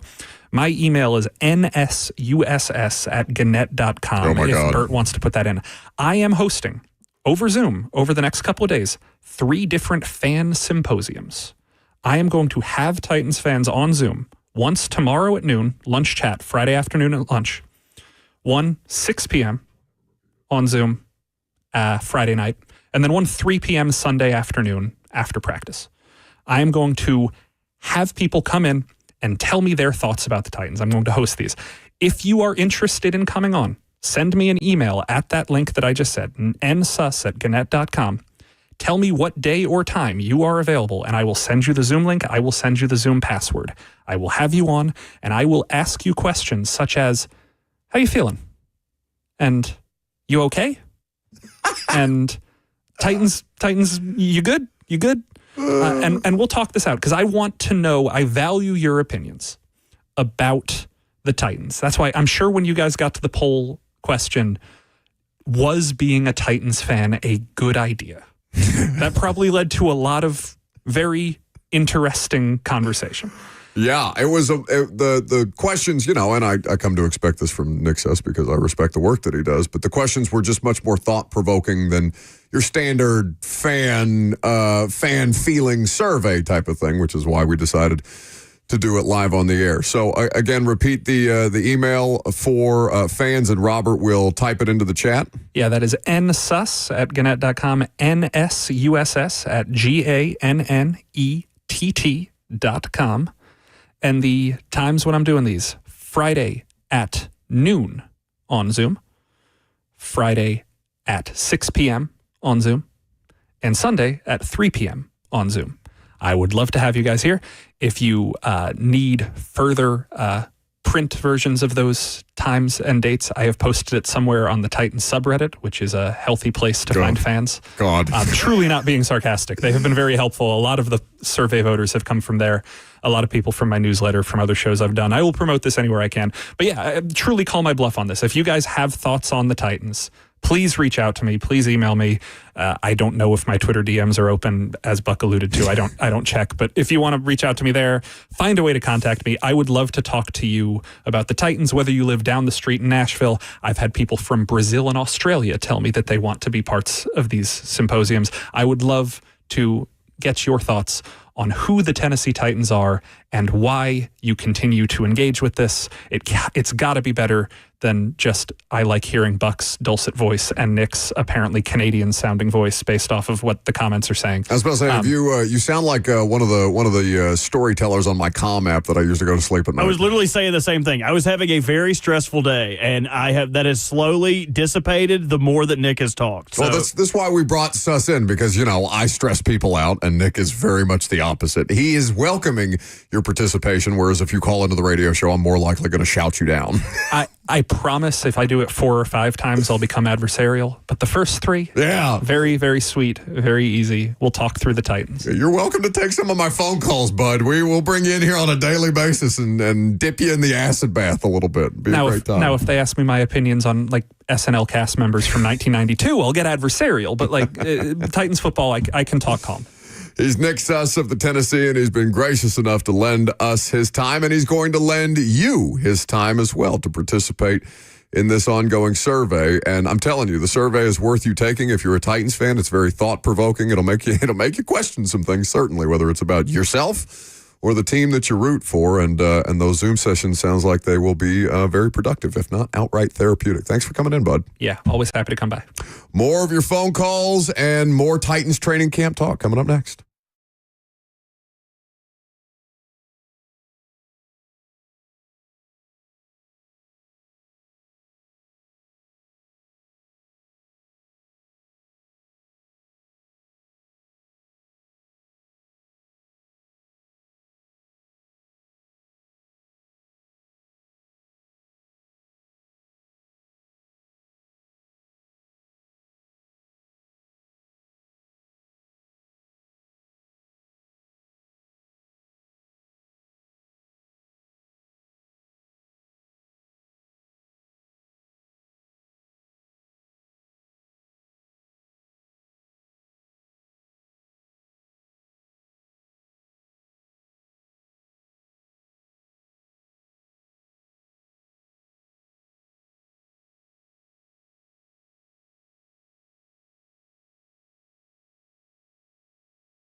Oh, no, that means the wheel is around the corner. We're doing a wheel today? Why every time when Lucas leaves, Yes, the wheel. do you subject me to the wheel? We had such a nice visit with Nick Suss. I'm in a good mood. I feel like we've had an intellectually stimulating conversation, and you're going to bring this damn wheel out of the prize closet. Yes, the wheel is back, baby. Right. And I wanted to play the wheel with Nick Suss because I assumed that he would have opinions that were far superior to your own.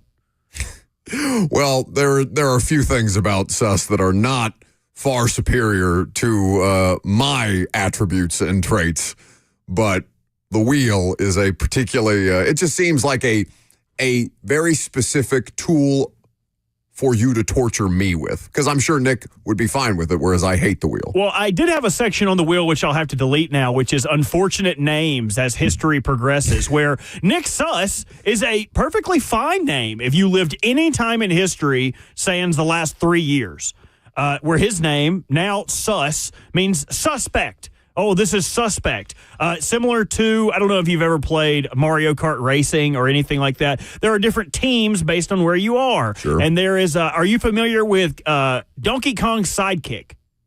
Oh, I know who it is, but I can't think. I can picture it, but I can't think of the name. His name is Diddy Kong. Diddy Kong. He had there was a video game where it was Diddy's Island, and their team on Mario Kart is now called Diddy's Survivors. No. So now they can no longer have Diddy Kong's. No.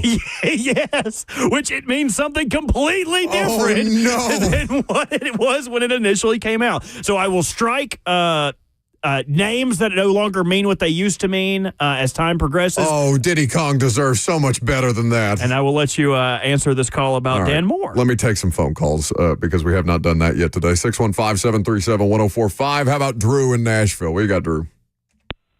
Hey, morning, Buck. Hey, Morning. man, I'm excited about Cam Ward, and everybody's talking about him. It's going to be fun. But, my question was, I know we've got some additions on the offensive line, and that's obviously been a problem in the past. Mm-hmm. My question for you is, Dan Moore, I haven't done a lot of research on him, but I'm curious what your thoughts are on him. Are you confident he can do the job? I mean, there's some negative talk about him I've seen, obviously, too. So just want to get your opinion on that one. Can I ask you a follow-up before I let you go? And I do appreciate the call. What specifically negative have you seen about him, or have you read about him? What I've heard about him is that, I heard some people say that he wasn't much better than the ones that we had before. Okay. Which was concerning. I don't know that they have a lot of numbers to back it up. I didn't do a lot of research, Buck, but That's okay. I just wanted to make sure that I was addressing specific things instead of speaking generally. Thank you for the call, Drew. Yes, sir. Okay. So, Dan Moore got paid $82 million in free agency, and Nick Petit-Frere is out of the league. So I will, as a former third-round pick, a 2022 third-round pick, so he is better than what you had on the roster. He is better than Andre Dillard. He is better than Dennis Staley. He's not great. He's not a Pro Bowler. He's not an All-Pro by any stretch of the imagination. And if he is good here, he will not. This is not the place that he will get the recognition. Playing for the Pittsburgh Steelers is a different level of scrutiny than playing for the Tennessee Titans. I think Ramon calls it the Titan tax. I have called it the we suck luxury tax, more in reference to the contracts that they have to pay because the roster has been in such shambles. Dan Moore was, Robert, if he wasn't tied for the league lead in sacks attributed to a left tackle, he was leading the league in sacks allowed according to Pro Football Reference. But the context that is important here, who played quarterback for the Pittsburgh Steelers last year?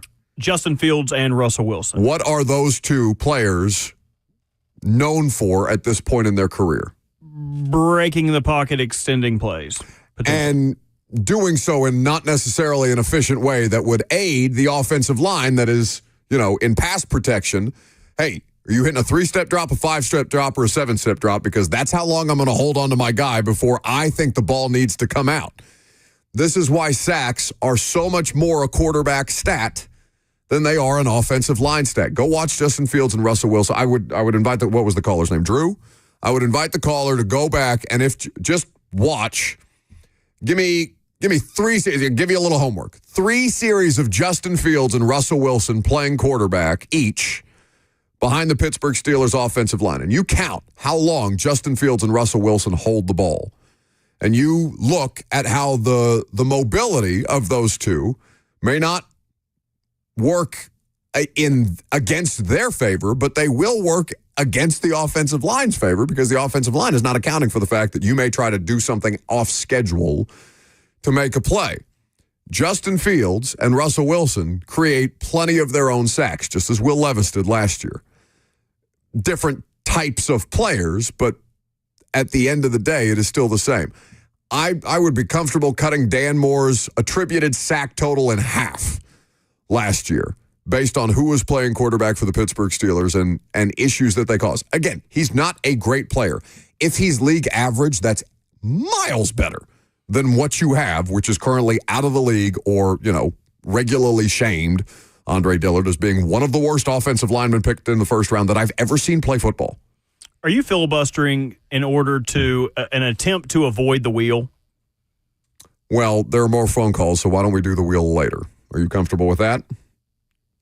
What is the later? There is not another 45. There's not another. Oh my God, it's already the noon hour? Yes, you goober. How much fun has this show been today? Yeah, we should let Lucas do the morning show more often. I'm having a time today. Okay, well, you'll get to do it tomorrow. I just won't be there with you. Oh. We got Sophie Cunningham, whitewater rafting, and the Hall of Fame game tonight. Looks like we're a little switch up on the wheel. We're going to the WNBA where Sophie Cunningham had some remarks about truly who is the face of the league and why anyone who disagrees with her is dumb as bleep. And it literally pisses me off when people are like, she's not the face of the league.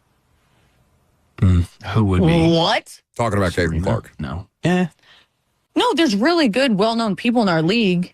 I'm not discrediting them. We have a lot of badasses in our league. Yeah. Hell yeah to that. I'm all for that. But when people try to argue that she's not the face of our league, or if our league would be where we're at without her, you're dumb as shit.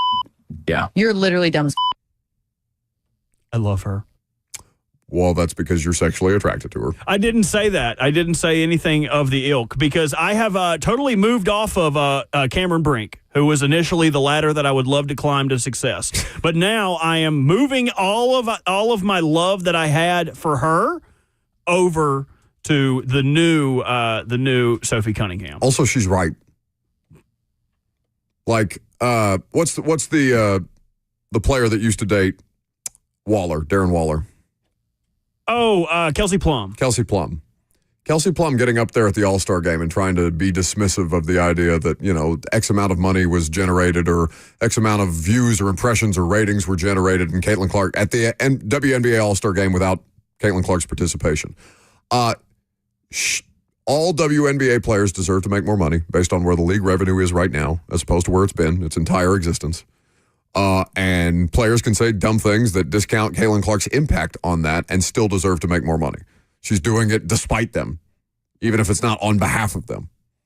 Are we only doing one wheel topic today? I would like to apologize to our listening audience that Buck filibustered about a topic that we're going to do at 12:20.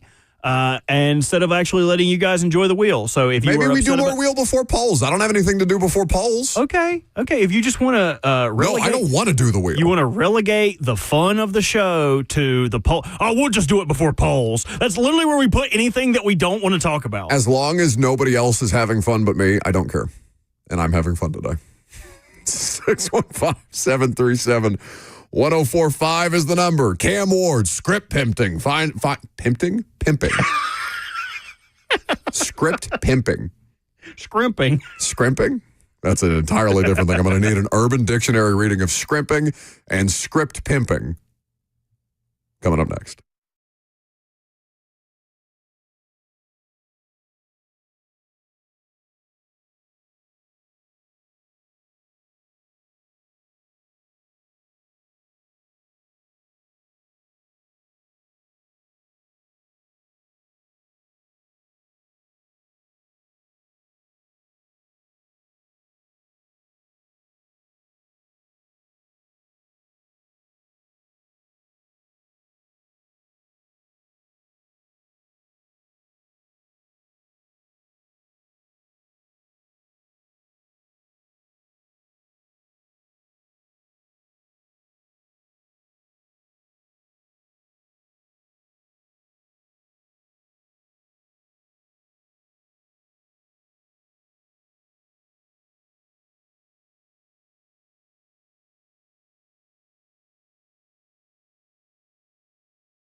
You know, I thought it was impossible for Hattie B's Hot Chicken to get any better, for their menu to be any more mouthwatering. And then they added the Southern salad. That's right. Hattie B's is doing salad. You pick whatever kind of chicken you want, grilled, fried, whatever spice level. For me, it's the hot. That's the sweet spot. But whatever works for you, your favorite tender bites, plus sweet corn, black-eyed pea succotash, cornbread croutons, a game changer. It's delicious. It is uniquely Hattie B's. You can, of course, order in store or online at HattieB.com. If you download the Hattie B's app today, you get a free dessert literally by just downloading the app. You can top it off with some banana pudding or peach cobbler. Of course, Hattie B's does the best hot chicken in the entire world. Download the Hattie B's app today to skip the line. You can also bring the heat to your event, party, wedding, corporate function. Let Hattie be your guest of honor. HattieB.com.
It is noon o'clock. Good afternoon. Live from the 104.5 The Zone studios. I am Robert Walsh. Cam Ward spoke to the media yesterday after Titans training camp practice and spoke about how the practices have been, quote, mid. I just think we're very mid right now. From my position to up front to the receiver's position, but at the end of the day, it all starts with me. I just don't think we're at where we need to be, but we got a little bit of time, and so every day we get better as a whole. We're a young team, but that's no excuse. At the end of the day, we got to come with the right mindset every day and come to work.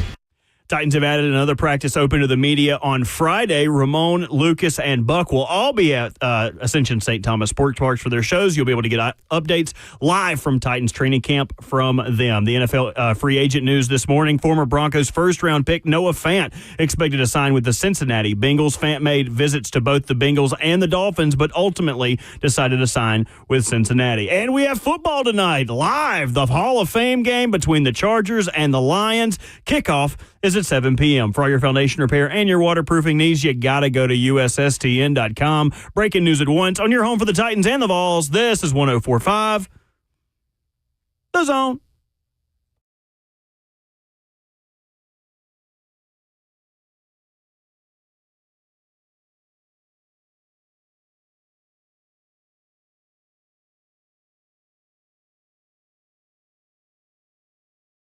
Show is flying by on a Thursday. Titans are not practicing today. As you heard Robert stutter and sputter through, they'll be back on the practice field tomorrow. Don't shoot me side-eye. I'm not the one who screwed up their update. I don't even think I made a mistake there. I think there were several instances where you hit a bit of a speed bump, and then, to your credit, you powered through because I wasn't paying attention, nor did I want to wreck your confidence in that particular moment to jump on your neck. But just know, I'm always there for you. It's like a middle school play. The parents in the crowd do not know my lines. They don't know what's expected. Half of you are not even active listening. Like,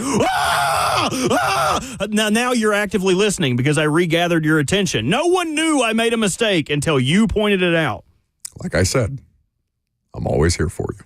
The people in the studios adjacent to us hate me because these soundproof doors we have are not soundproof, and regularly... How can they not be soundproof? There are 700 pounds. Ramon struggles to open the door in here. I think weight does not equate to sound dispersing. So every time I scream like that and I come out to use the bathroom, they're like, "Are you okay?" I'm like, "Yeah, why? I just heard you like 30 minutes ago screaming bloody murder." Yeah. Or next door in You tell them, no, I'm just leaving Buck a voicemail because he won't pick up my phone calls? I did that to Joseph yesterday when I called him. He didn't pick up, and I just went, and hung up. Those are the best voicemails you can leave Robert somebody. will do that because I won't answer the phone 90% of the time that he calls me. Actually, I'm pretty good with you.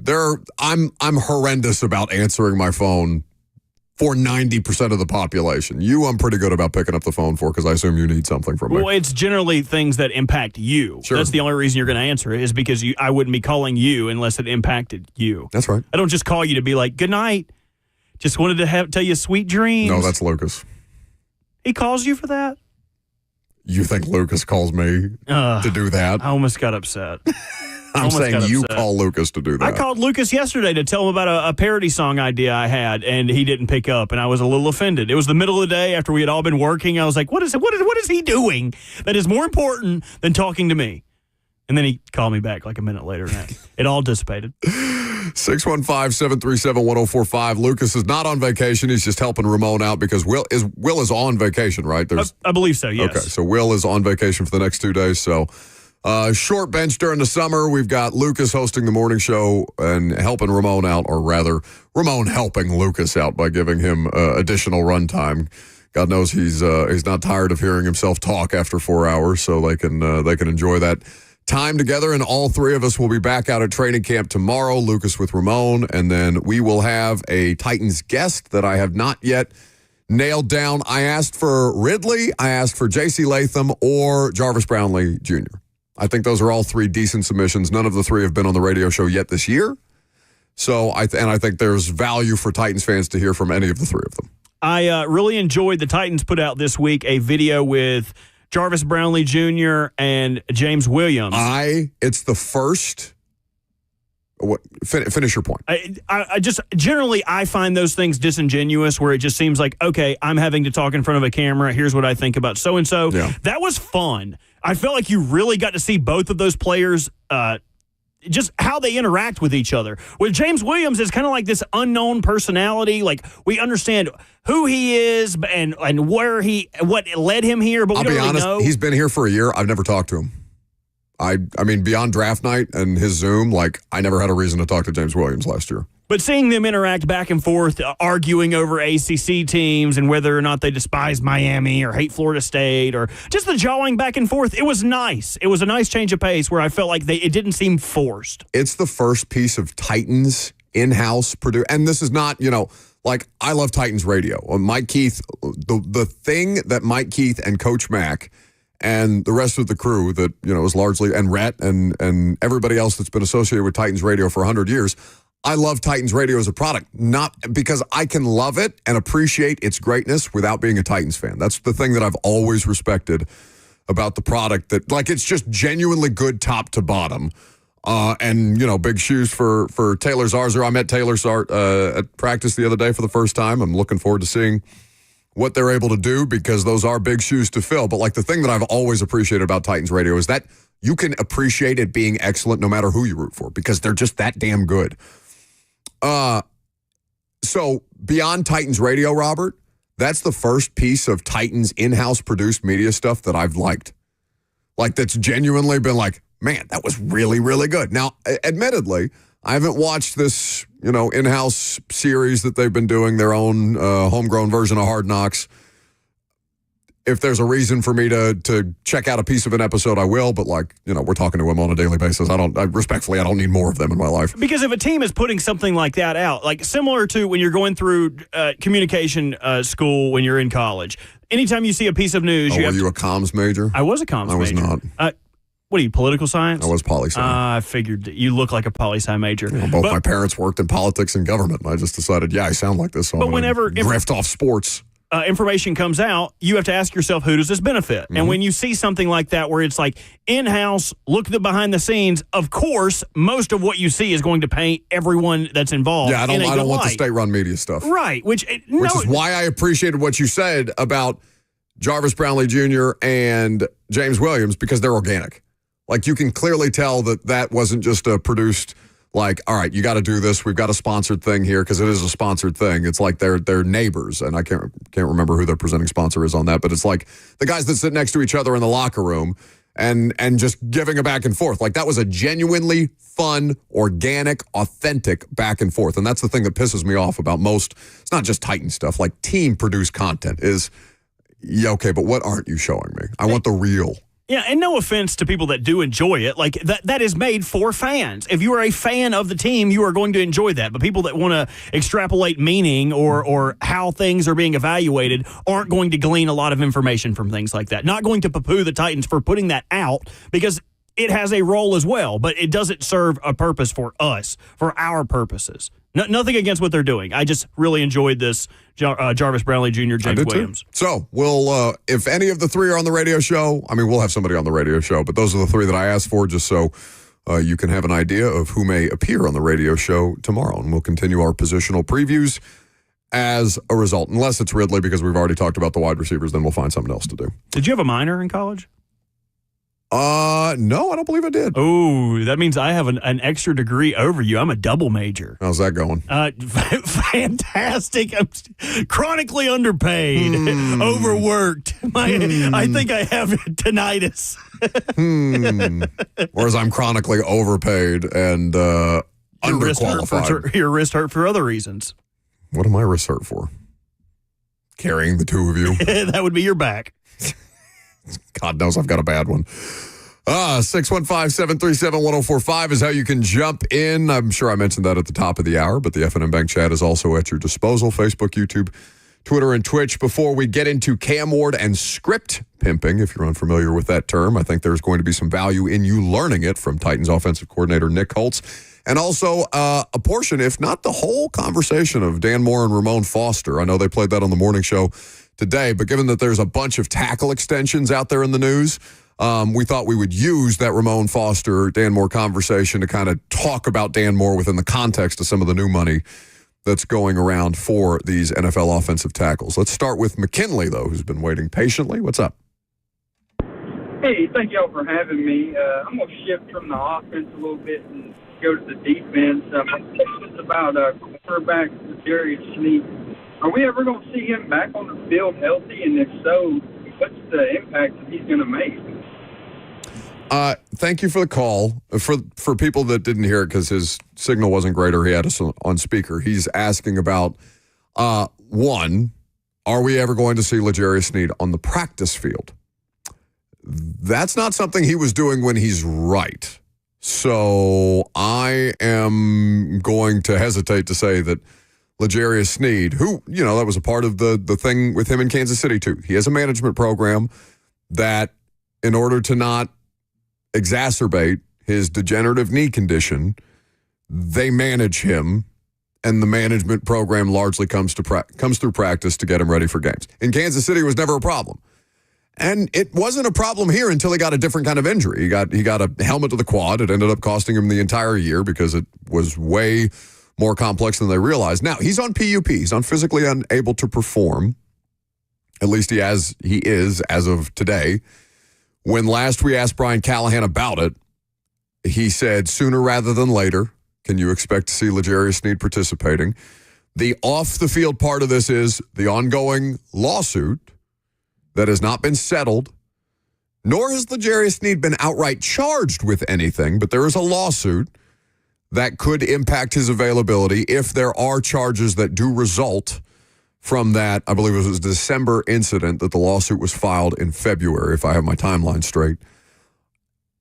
That could, one, cost him some availability because not even because of the legal situation, but because of the NFL's personal conduct policy. They could suspend him, depending on the severity of the charges, should charges be handed down here. They have not yet, though the lawsuit is still pending. His impact on the field when he's healthy or when he's available, because I don't know if you can ever describe him as healthy, given his circumstance. I mean, I don't know. He's the worst graded corner that they had on the roster last year that played meaningful snaps. He only played in 5 games, and that's Pro Football Focus. Pro Football Focus grades are not everything, and Robert did well to provide context last time to how often he was targeted versus how often passes were being completed. But Robert, do you remember the thing that I pointed out to you at the time? I think our problem with the number didn't look bad, but his average yards per completion given up was very high. That too, but the thing that when you pointed out, well, here's how often he's being targeted and here's how often passes are being completed against him, the thing that I immediately pointed out to you was, oh, he's being targeted. Teams are going at him. which is not something that you could say about Kansas City L'Jarius Sneed. He was not heavily targeted as a corner. That is typically the mark of the best corner on the field. You're just not going to go at that guy. In fact, I think the Titans lost a playoff game in 2021. Well, I guess that would have been the 2020 season against your Ravens, Robert, because they were having success against Marlon Humphrey early with A.J. Brown, and then all of a sudden Art Smith went away from it. Now, I'm sure the Ravens made adjustments, and they couldn't run the ball with the left tackle situation being what it was with Derrick Henry at that time, and Ravens were able to win a playoff game here in Nashville, the first home playoff game that team had hosted in like 15 years or something like that. But L'Jarius Sneed being heavily targeted, to me, is as telling as anything. They were identifying that as a weakness, opposing offenses. And he wasn't playing very much, or he didn't play very much, but it was enough for teams to look at that, and say, well, why don't we just keep going at that guy? He's not stopping us as often as he, at least in Kansas City, was capable of doing.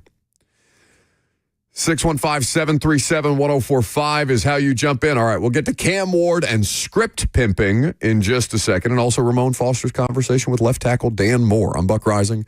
It's 1045 The Zone.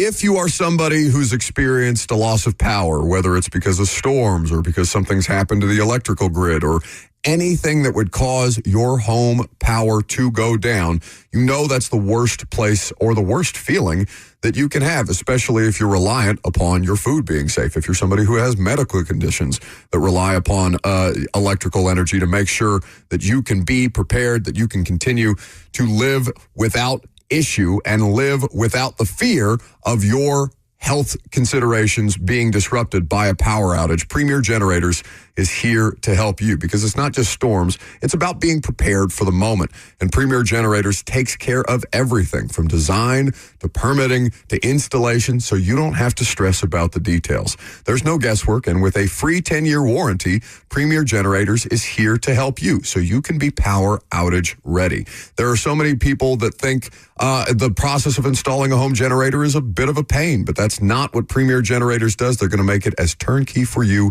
as humanly possible. The time to call is now, so make it a point to call Premier Generators.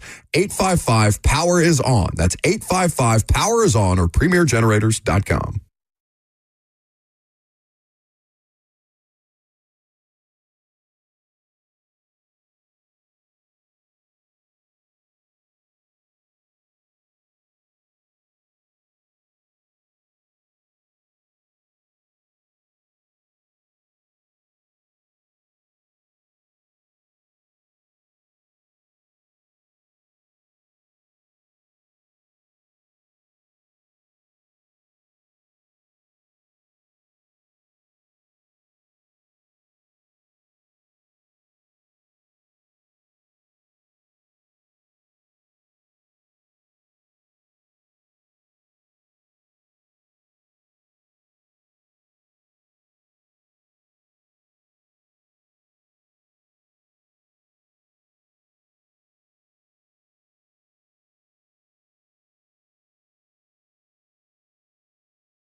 Welcome back to the show.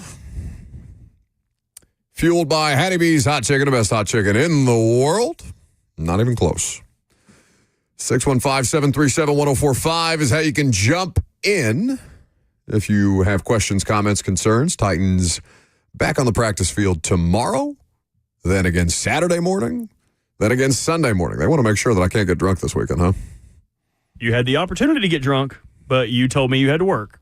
When? So, I invited you this weekend to go on my excursion with me. And you were like, whitewater rafting? Oh, I'll have to be Titans practice. There's no way I could consume copious amounts of alcohol with you. I couldn't be bothered. The only way that I get to have the lifestyle that this job affords me is if I go to the things that I'm supposed to go to. Yeah, excuses. I will be painting the town red, as the kids say, tonight. I don't think they say that anymore. I'm not sure why I said that. Maybe here in Nashville or in Chattanooga? Because I'm off tomorrow. Yeah, it'll be here in Nashville. Oh, I'm down tonight. What do I got to do? I just be hungover at Titans practice tomorrow. Down to clown? Okay. Think we're bowling. No, I don't want to do that.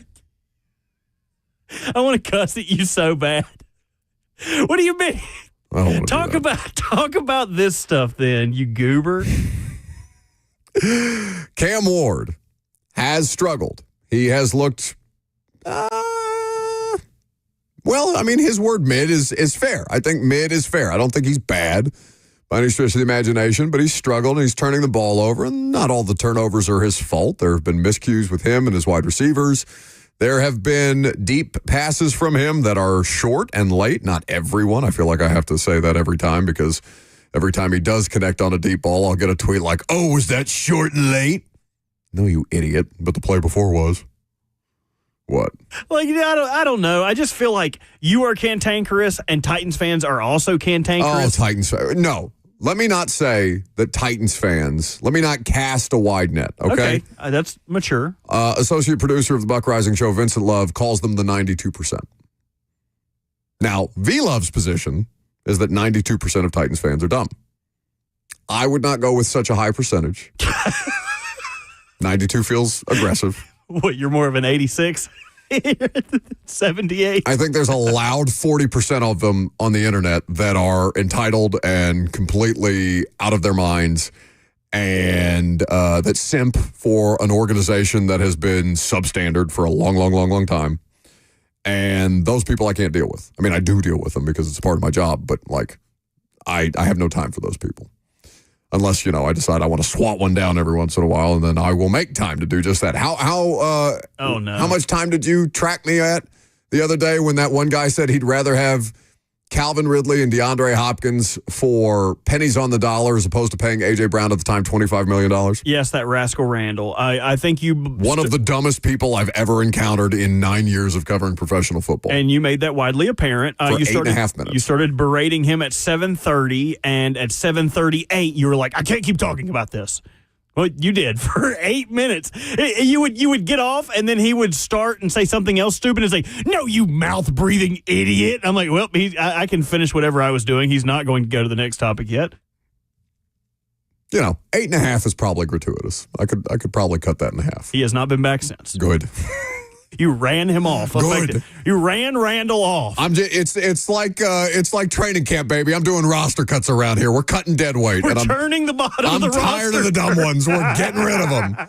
Shut up. You Isaiah Wilson looking mother bleepers. Get out of here. Not looking, but you know what I mean. Oh, dang. Equivalent. Really put your foot in your mouth there. Cam Ward. Well, I mean, Isaiah what you want was to do not here? necessarily You want to do Dan Moore here and Ramon's conversation with him, or you want to start with Cam Ward and Nick Holt's comments on putting him baptism by fire? Well, I started with Cam Ward, so let's go to Cam Ward here. All right. Cam Ward has struggled in his first 2 weeks of Titans practice. These things are normal. They are okay.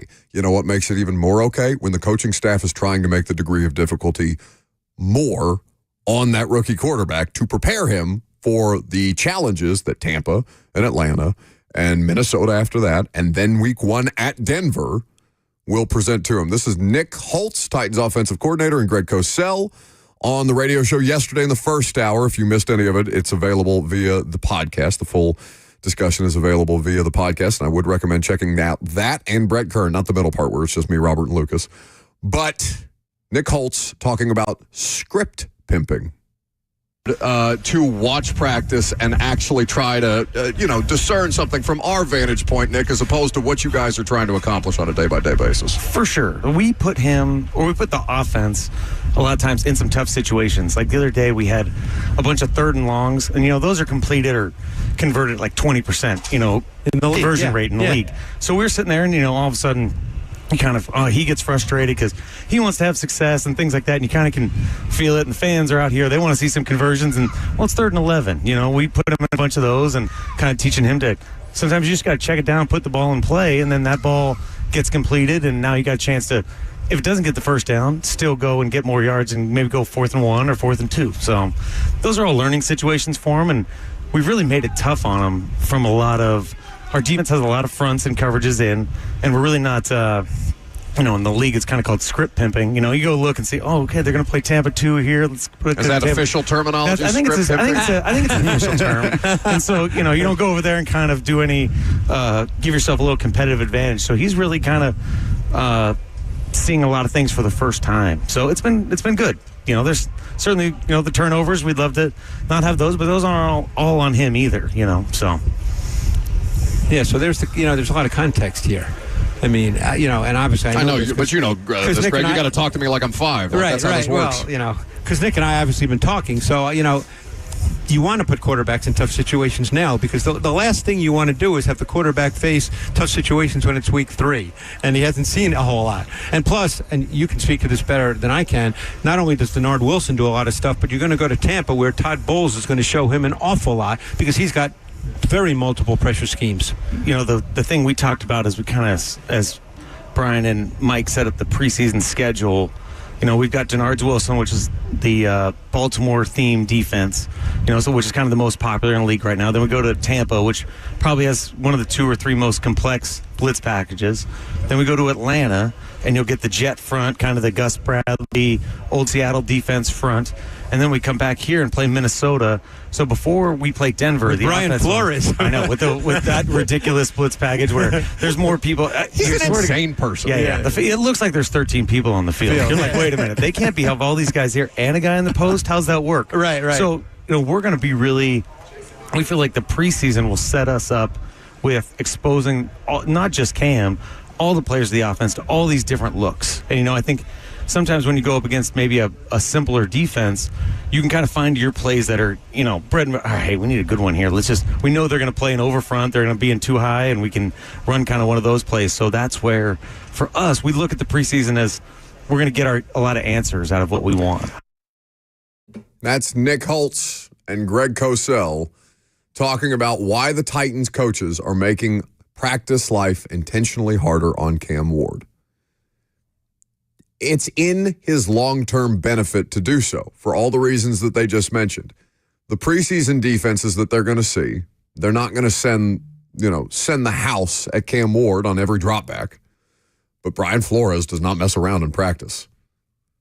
He certainly isn't going to mess around in games, even if it's a preseason game.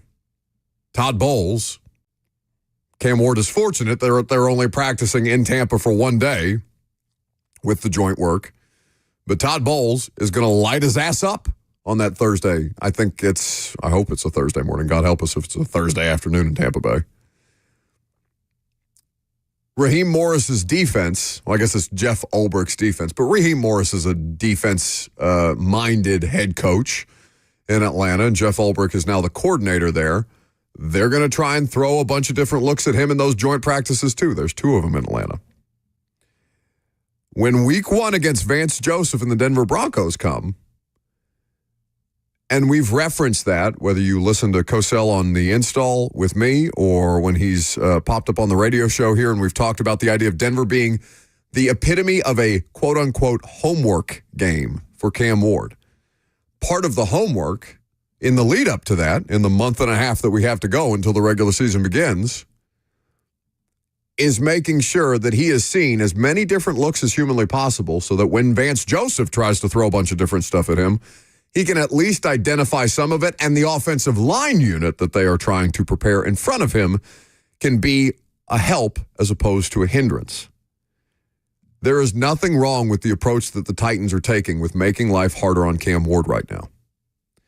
how he responds to that is going to be the thing that we, document over the course of the next couple of weeks. And when we go to Tampa next week, when I go to Tampa next week, and then Atlanta after that, I'll be sure to. I'm not sure how we're going to organize that, Robert, with me being on the radio show while you two are here, because it's only Thursday and Friday of the radio show that I'm not physically here. But I'll get the schedules as soon as I can, and then we can coordinate what time it makes sense for me to jump on for an hour or an hour and a half or something like that. Or maybe like just the whole show, I'm busy. I can't be bothered. I can't be bothered to do the radio show that has my name on it. Do you want to dive into this Dan Moore interview Ramon did? I do, because it also plays a role in getting ready for week 1 at Denver. This is Ramon Foster's one-on-one with new Titans left tackle, Dan Moore. Dan, welcome to Tennessee, man. What has the adjustment been like for you coming from a new system into learning an entire new playbook? Or was there much similarities in what you had to take in and now do in training camp? Yeah, I mean, I would say universally plays are pretty much the same. It's just different names of things. Really just getting a feel for Coach Callahan, Bill, that is.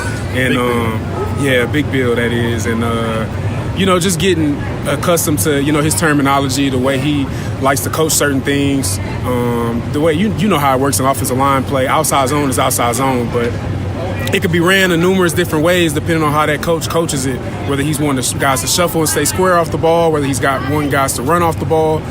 So just getting accustomed to Bill and his terminology and just how he wants things to function. No doubt about it. So speaking of Coach Bill Callahan, what has it been like learning from him?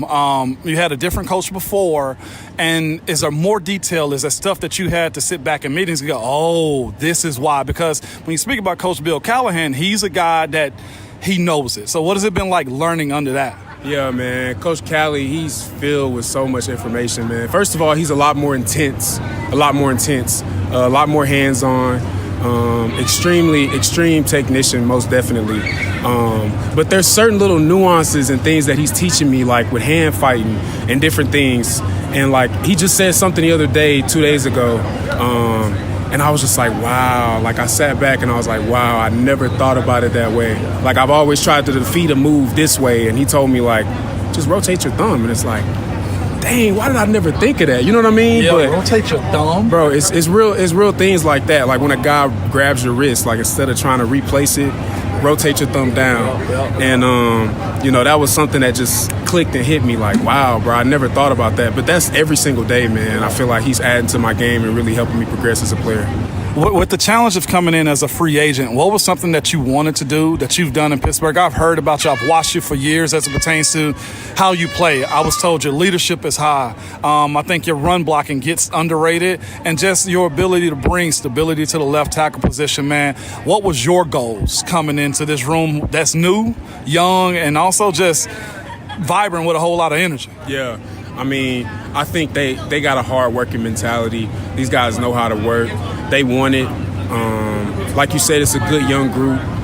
They got some energy. I think the biggest thing that I'm trying to bring is just some confidence and swag in this group. I don't know if they're used to, to just being in those winning positions. And when you got such a talented group and you haven't had a chance to shine, sometimes it can mess with your mental. Mm-hmm. And just keeping those guys up, helping them to trust themselves and believe in themselves, and really, like I said, just owning the fact that, we dogs out here, and we got to carry ourselves that way. And like I said, just mainly instilling that and bringing a sense of confidence and swag to every time we step on the field, the other team feels that. You are playing next to a guy named Peter Skoronski. I've nicknamed him Big Skull. Okay, it's just going to stick, and I'm going to make sure it stick too.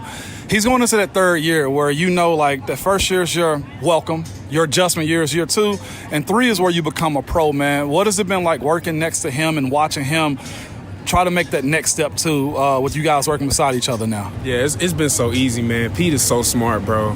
It's funny because a couple years ago, I feel like I was in his position when we had Isaac Samalu came over to Pittsburgh. Right. And the vet he was to me and how he helped me and progress my game, I just feel like I want to do that for Peter. I feel like he has so much potential, man. He's such a good player, very underrated guard, and I think he has the potential in a year or two to be if not one of the highest paid guards in the league.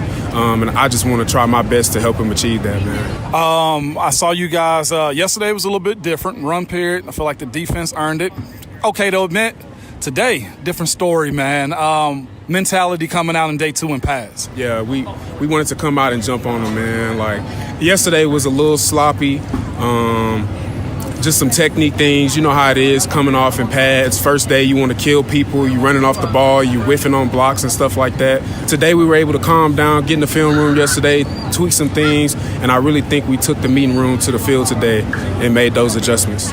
Speaking of the technique, it looks like you have a few guys, just from my perspective of watching it, trying stuff out. How much freedom is given for you guys to fail, to be in a position, say, this worked, this doesn't work? Yeah, I think Bill is just wanting us to go out there and just be aggressive. Whatever we do, he's wanting us to just be technical in what he teaches us, as long as we have a plan. I think that's the biggest thing. If you go out there and you're just sitting, or you're just going out there and you're just kind of lackadaisical going through steps, he's going to be pissed off. But if you go out there and you tell him, like, hey, this is what I was thinking, this is what I was trying to do, okay, cool. Just go a little bit faster or just a little bit shorter, not so far, you know what I mean? So, I mean, he always tells us, like, don't be afraid to lose. Like, you're going to lose out here, you're going to get beat. But if you're playing passive, you're going to get beat more often than if you're being aggressive. So that's the mentality going in. You guys got an OG vet, man, Kevin Zeitler on this squad too. You got JC moving over to the right side. What can Zeitler also do for a young fella like JC that's in somewhat the same position you were with getting Isaac Seumalo in Pittsburgh? Yeah. When you got a young guy like that who's just so vibrant with energy, he's so new to it, he's always here, you know what I mean? And when you have a vet like that that's seen everything, that's been in those tight games, those overtimes, and has also helped rebuild Detroit, Cincinnati, yeah. And like he's been with losing teams, he's been with winning teams. You know, he's seen just a bit of everything. When you have an older guy like that next to a younger guy who can kind of keep him level-headed, not let him get too high in those moments, not let him get too low in those moments, I think mentally he's going to help JC a lot. No doubt. And, of course, number 1 overall pick, Cam Ward. What is he like from you guys' perspective? The way he deals with the wide receiver, totally different. Those guys got to come to him. He got to come to y'all. What has that back and forth and relationship been like with having him in the building and how he's carried himself? Yeah, Cam has got a lot of energy, man, which is super surprising. I feel like the first time I met him, and just his overall aura, I feel like he gives off that he's a little bit more quiet, but he's not. He talks, bro, and when he's out on the field and when he's competing, man, and Jeff is out here messing with him, mouthing at him, you know, he sits there and talks with him back. And sometimes I'm just wanting to be like, Cam, be quiet and listen to the play. But you know what, man? I feel like it's good, bro. And I think that it's good for the offense because we going to feed off of that energy, and we need that, you know, in games. Like, I love what he's bringing. Yeah. And I love the mindset that he's bringing. And I love the confidence that he's coming in the huddle with, regardless of whether he knows what to do or not. I mean, he's a rookie. It's things are going to happen. We're going to have our ups and downs, but just the overall confidence, the overall leadership initiative that he's taken has really impressed me. I've heard you were that guy in Pittsburgh that you want to lead the charge. You mentioned him talking trash. I've heard you got that too. I say that because when you win, you have success, you gain that ability. I was telling my co-host earlier, I was telling Will, I was like, I would tell guys the play is coming right here. Yeah. How much confidence does that mean for you guys to get on the same page throughout camp to finally get to the games and say, we're going to call our shot? Coach, we're running it to close out this game. Yeah. I think first off, we just need to try to find our identity as an offense. That's going to be the biggest thing.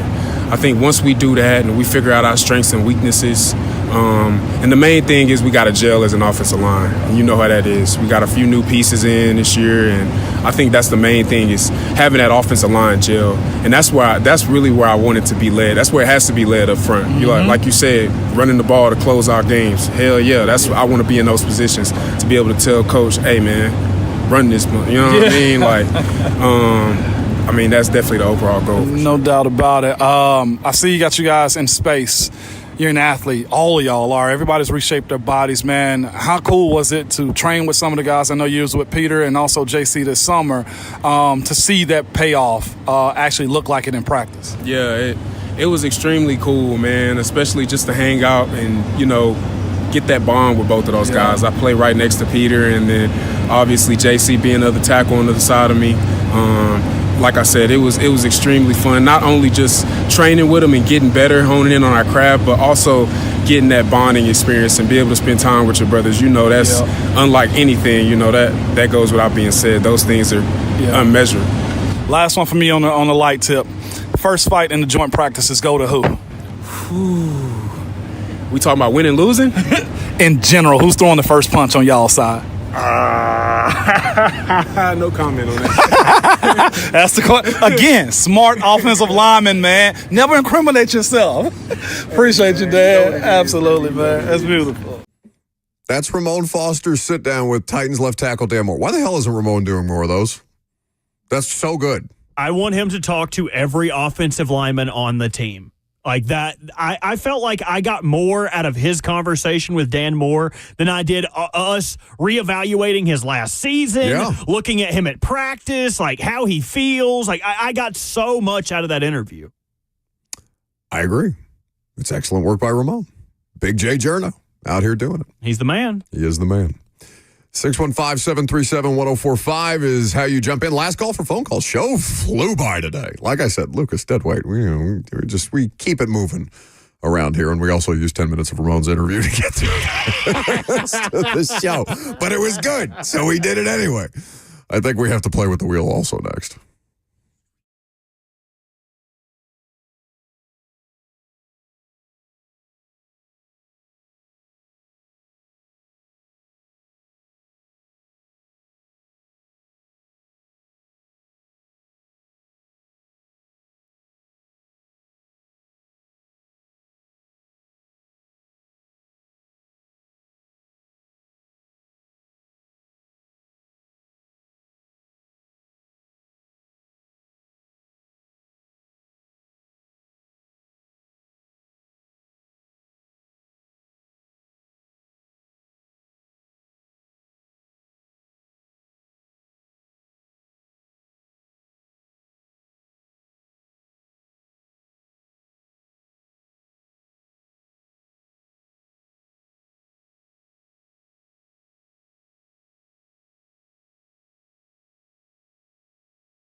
Why are you playing the end of week music? Just because it's the end of your work week? Who the hell do you think you are? It's the end of my week, baby. I might as well play the Star Wars poll today. That's right. Well, the Star Wars poll is overplayed just because I enjoy it.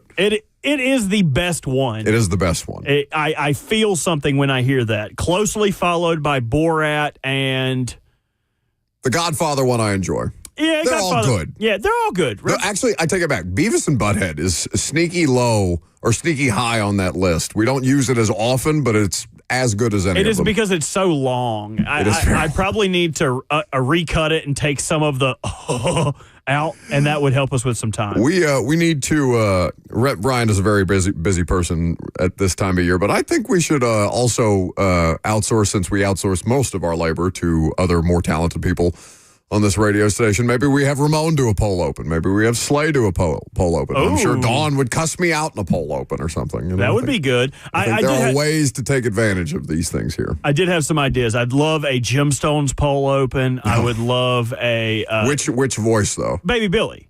It would have to be Baby Billy. He's my favorite. I just need $2 million and Lucas to update the polls. It would be so good. Praise! With the praise music in it. The only problem is none of us do a good Baby Billy. So if you're a Baby Billy impersonator, I don't do a single impression. Yeah, just the one you leave in that seat when you get up. Hit the wheel.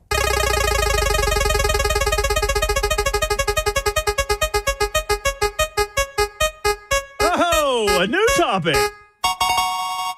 I had to refill this out. Phillip Rivers did an interview with the Dan Patrick Show to talk about why he retired.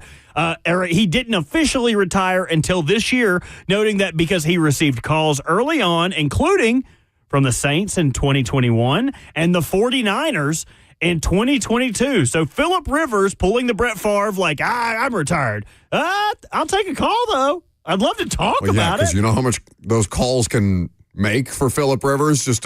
The man has 17 children. So many mouths to feed. You think he's turning down even the thought of, an extra $10 million to come quarterback the Niners for a couple of games because Brock Purdy's elbow doesn't work? Second part of the wheel before we get to polls quickly. I need people's help with this. If you have been to both the Chattanooga Aquarium and the Chattanooga Zoo, I have. If I can only, well, then your opinion is null and void because you haven't experienced the zoo. If I can only do one of the aquarium or the zoo, I need you to tweet at me at Robbie_Walsh, ROBBYWALSH. I need you to tell me which one to do because I am torn. I love aquariums. I love zoos. I want to experience the better one, and I need your help. But really, you just wanted to plug your Twitter handle again so people would follow you. Maybe. Hit the polls.